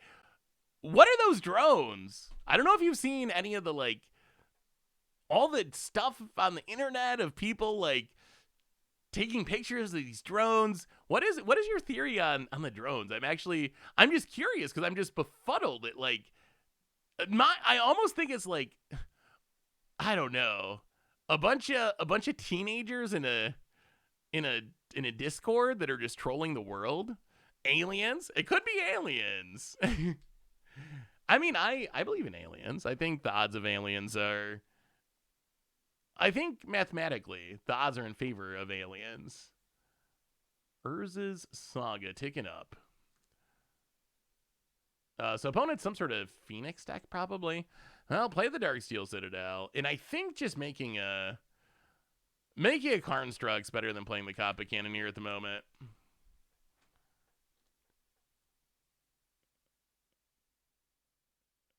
It's so... I'm rooting for aliens. I kind of hope it's aliens. That would be the sweetest. I think that's all too, Kitty Bot Boop. I think... So, my guess is that there are some... Like, I think from the pictures I've seen, some of the drones look like they gotta be more than a recreational drone or whatever. So I think there are some interesting, like, unique, weird drones out there. At the same time, I think once people get revved up and everyone's like, oh my god, drones, I'm sure there's also a lot of people that are like seeing an airplane at night or seeing a recreational drone or something like that. And because everyone's got this drone thing in their mind, if you live in an area where those drones are around, then they're like reporting it as something that they think is weird, even though it's actually like super not weird. Well, where'd that Thought Scour come from? That's actually a sweet Thought Scour. I don't know if I've Faithless. Oh no, are we getting Phoenixed? Is it Phoenix time? How many Phoenixes? 2? All right, that's awkward. 2 Phoenixes in hand. Well, I mean, Arclight Phoenix definitely is a deck that benefits a ton from the unbannings. No doubt about it. Wow, opponent has like the blinged out. Everything's borderless. Expedition, they're like the Moto Bling. The Moto Bling version of Phoenix. Well, let's make a Karnstruct. untap. Ooh, this is where Leyline Axe is at its worst. So if we want to make a construct, we still have enough mana thanks to the Bustiness of Mox Opal to equip. All right, let's make the construct. Grab a Shadow Sphere. And then tap you. Another Mox Opal. Tap you. And let's put an opponent. Scoops it up. One round away. One round away from a 4-1, not a 5-0, but a 4-1. A 4-1 with Affinity. And our final giveaway. Modern has been a joke, but I feel like Modern right now is the most fun it's been in an incredibly long time. Like it really. I said this earlier. I am under no illusion that all the issues that I had with Modern 2 days ago, the like cycle of power creep leading to a cycle of bannings and then the next broken deck rising and doing it again, I am under no illusion that this ban list fixes all of those problems forever. Like, I get it, that's probably unlikely, but for now, Modern's super fun. And after 6 months of not really being excited to play Modern at all, right now I am super okay with being like, you know what? I'm having a ton of fun playing Modern today. I don't know if I'll feel like that a week from now or 2 months from now or 2 years from now, but for now, it's super fun, and I'm just going to focus on how much fun I'm having playing the format instead of thinking, well, yeah, it's fun, but in a month, you know, Amulet Titan's going to be a problem, or they shouldn't have banned Mox Opal, or I'm just going to focus on, for right now, my favorite format for the first time in a long time. I'm having fun playing it, and that's enough for me for today. For today, I'm just happy to be having fun playing Modern again. Yeah, SpongeBob. I don't know. Yeah, that sounds way too clunky, I think. Actually, can we get down? Yeah, I think it's 1, 2. We don't have enough cheap artifacts. This is an artifact 3. Yeah, let's just mulligan that one. All right. This, I guess, we'll keep. Kind of sketchy, but we'll keep it. The Urza Saga, we might play an early Urza Saga to try to get Graveyard Hate. I don't know if it's going to be fast enough. Magic's already gotten pretty wild, and it's just going to get wilder. That is for sure. Well, Memnite, can you beat it? Memnite, can you beat it? Ornithopter. We played a lot of cards and added a very little amount of power to the battlefield. I think we actually are going to wait. We're going to wait and try to actually get constructs out of it. Yeah, I don't even know where they're getting these. It's a secret lair. Our opponent's deck looks sweet. I don't even know how our opponent's getting these cards. I didn't even know this Preordain was on Magic Online. But our opponent has this. Our opponent just must be a hardcore. They either got a huge Moto collection or they just really love Phoenix, and they have like the blingiest version that you can play on Magic Online. Oh, no, Phoenix, no Phoenix. Come on. Although this is obviously not the best. Obviously not the best Faithless Looting artwork. If our opponent really... Oh, Demolich. Oh, this might be Spike's. This might be Spike's version. If our opponent really wanted to... If our opponent really wanted to have the blinged out, you know, they'd need to have this one. I don't know what they're doing. For a minute, I respected our opponent's ability to bling out a deck, but it's all gone now. It's all gone. Without this Faithless Looting, all the rest of those cards are meaningless. Phone it. Facid. Kappa Cannoneer. Well, I can't quite play that one yet. It's so funny. It's very counterintuitive. Someone asked earlier about how I feel about Urza Saga in Modern. If it's like a fair enough card or whatever. I will say it's awkward that Urza Saga is so strong that we choose not to play like our bomby finishers like Kappa Cannoneer, because a lot of times it's just better to make a construct. So Oh, God. That's unfortunate with this hand. Well, I can respect a good Blood Mooning. I can respect that. It is probably going to kill us because man, Blood Moon should not even be that good against us. It's just really good against the double Ursa Saga hand. But normally we got Moxins and Springleaf Drums and it'd be perfectly fine. But in this case, I'm surprised they brought it in or kept it in against us. But boy, it was good there. I do, yeah. I mean, I can't complain about getting Blood Moon because I do love Blood Mooning people. And it's only fair that people would Blood Moon me back. So... I've been working on getting Lantern in paper for a while. How important are the Mox Opals?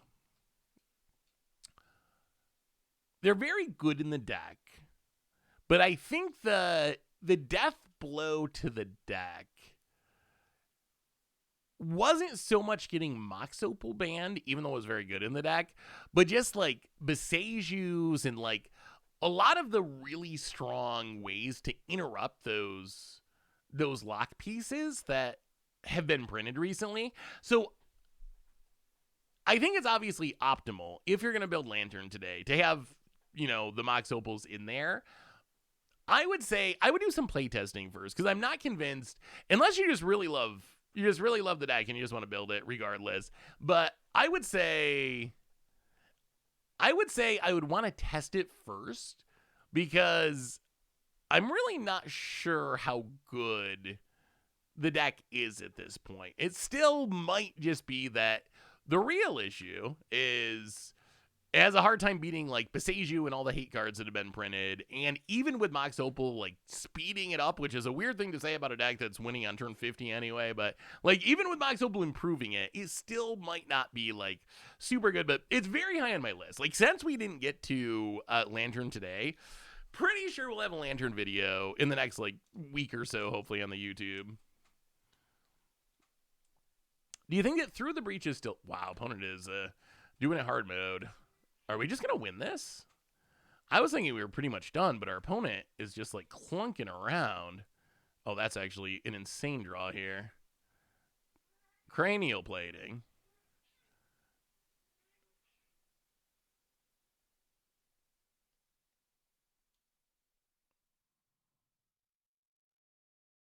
Oh!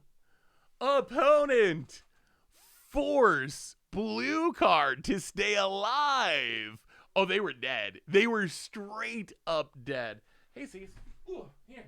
Say hello to your fans before the street beds. Ho, ho, you can be the reindeer. On Rudolph and Blitzen and Donna and Cheez-Its. You got it? Hey. Hey, kitty. Say hi. Say hi to people. How you doing, Cease? How you doing? How you doing, you fat cat? What are you meowing about, eh?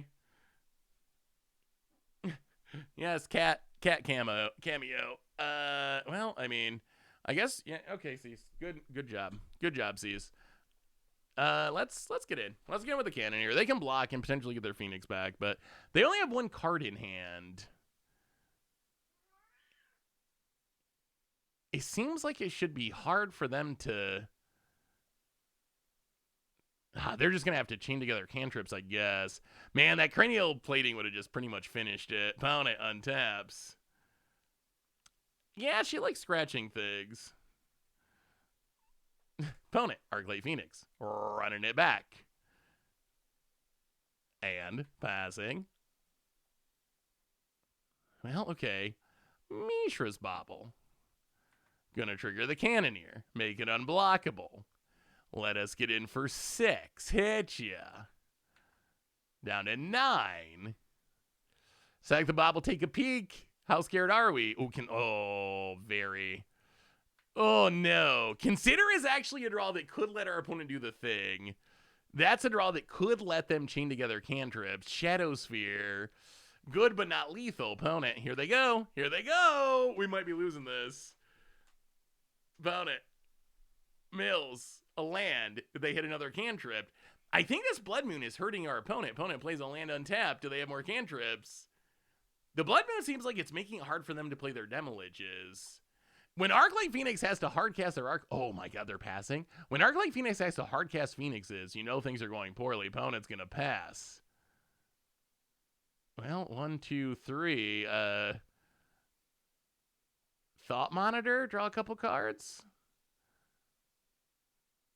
Trigger the Cannoneer, get a counter, grow it. 0-mana artifacts, please, for the win. Well, okay, a Tuara. We can play it. I think this might work. Shadowsphere. So they can't block the... They need an answer. We go to combat. Get in for 8. Attack with the 2/1/1s. Is that game? Is that game? Do you have a burn spell? Opponent's going to block. And dies. And that is a 4/1 with Affinity. Thanks to Mox Opal. And do not forget Leyline Axe. Leyline Axe, is Leyline Axe good in Modern now? Did we break it? Did we break it with Leyline Axe? That was actually really a sweet performance. I gotta say, that felt really good. The kids are eating tonight for sure. Bear's gonna get some extra treats. C's gonna keep getting fat. living the good life. We get a bunch of chests to open, and the new cards felt really... I mean, obviously Mox Opal's busted, but Leyline Axe actually felt good. Like, really good when free, bad draw late, but still, like, I felt good enough overall as a free artifact that I liked it. Kappa Cannoneer, we haven't played this since it came in Modern Horizons 3 to Modern. Really nice finisher. All around the deck felt very solid. It felt, oh man, yeah. The Meltdown, we faced a Meltdown earlier, and it was a absolute massacre, so... Lucky that it worked out that way, because yes, it is a blowout. Anyway, we got one more giveaway. I'm gonna fire it up right now, and then let's see. So this is a playmat of your choice. You're gonna have 2 minutes to enter for our last giveaway of our ho ho ho holiday stream. All right, firing it up now. You get to choose a playmat. Whichever one you want, over from mtggoldfishmerch.com. It's going. All you gotta do, !chat. Type it in, !raffle in the chat, and you can be entered. And then you just email me, and we'll ship it to you. It's super cool. So let's open our treasure chest for our 4-1 with Affinity. See if we can get some value. See if we can get a Mox Opal. Chest number 1, Liliana the Veil, Iridescent Vine Lasher, Might of Oaks. 4-mana instant, target creature gets +7/+7. Boy. Now I think we get to do that for like 1 mana. It's gotten a little bit more expensive. Number 2 of 5, we get Tornado Elemental. 7 mana 6/6 when it enters, deals 6 damage each creature with flying. You may have it assign its combat damage. They don't really use that ability. When was the last time we got you can have it assign its combat damages though it weren't blocked? I feel like we have not had that ability in a long time. 45 play points though. That's sweet. Not going to complain about that. 1 minute to go on the raffle. Ooh, Tiny Bones. This Tiny Bones is sweet. I'm going to have to build a deck around this. I've only seen it a few times. Devilish Valet was a good Against the Odds card. I've only seen this Tiny Bones a few times. It was really sweet when I've seen it, though, to the point where it does make me want to build around it. 2 more chests to go. Jenna the Fire Herd. Yavmaya, Hired Claw, standard lizard staple Hired Claw. Yavmaya, good land. Jin the Fire Herd. What does this do? Create a 5/5 black and red elemental creature token. Target most extra creature of their choice for each black creature you control. Then sacks. Ooh, a land for each. That could be an Against the Odds card. Make your opponent sack all their lands. You just gotta make a bunch. It is 8 mana. That is like an infinite amount of mana. That is a cool card, though. All right, 5 seconds. Last chance to get in. After this chest, final giveaway is going. Mox Opal. Oh, ooh, boy. Well, I mean, that is the super fancy anime mystic foil, whatever. Unfortunately, it's a thing twice. The most unplayable of cards. But we did get the noblest of hierarchs. And preposterous proportions. A preposterously bad card. Oh, well, here we go. Last giveaway of our holiday stream. Picking the winner now, and the winner is KS Mac 3. Kismic 3. KS Mac 3, congratulations. Go over to mtgoldfishmerch.com. Look through the super sweet playmats. Decide on one that, fits your style, your aesthetic, And send me an email, saffronolive@mtgoldfish.com or seth@mtgoldfish.com. Let me know which one you want, where to send it, and I'll get you hooked up. KS Mac 3, congrats. And really, thank you so much, everyone. I said this earlier, but I think that brings us to the end of our stream for today. But I'm hyped about Modern. So if you've been missing Modern, I've been missing Modern. A lot more Modern's going to be coming. On the YouTube, on the stream. At least over the short term, Modern's back. I'm enjoying it. So, reminder, no stream next week. Next week, our stream would be on Christmas Eve, and it's my mom's birthday, so we always do like Christmas Eve birthday stuff, like a family thing. So I got to do that next week. So no stream, doing holiday stuff. Maybe we'll sneak in a bonus stream over the holidays, but worst case, we'll be back in the near future. Check out the YouTube. Reminders on the way out the door. Replay YouTube for all the old streams. Normal YouTube tomorrow. If you're wondering, where was Twin today? Don't worry, it's coming on the YouTube tomorrow. So check that out tomorrow morning on the YouTube. One more reminder that our sponsor is Card Kingdom. If you need some magical cards, you can get them over at cardkingdom.com/mtggoldfish. And most importantly, thank you to all of you. I love you all. You are amazing. Have a great day. Thanks for hanging out. Ho, ho, ho. Merry Christmas. Happy holidays. Be good, everyone. I love you all. And yeah, I'll see you soon.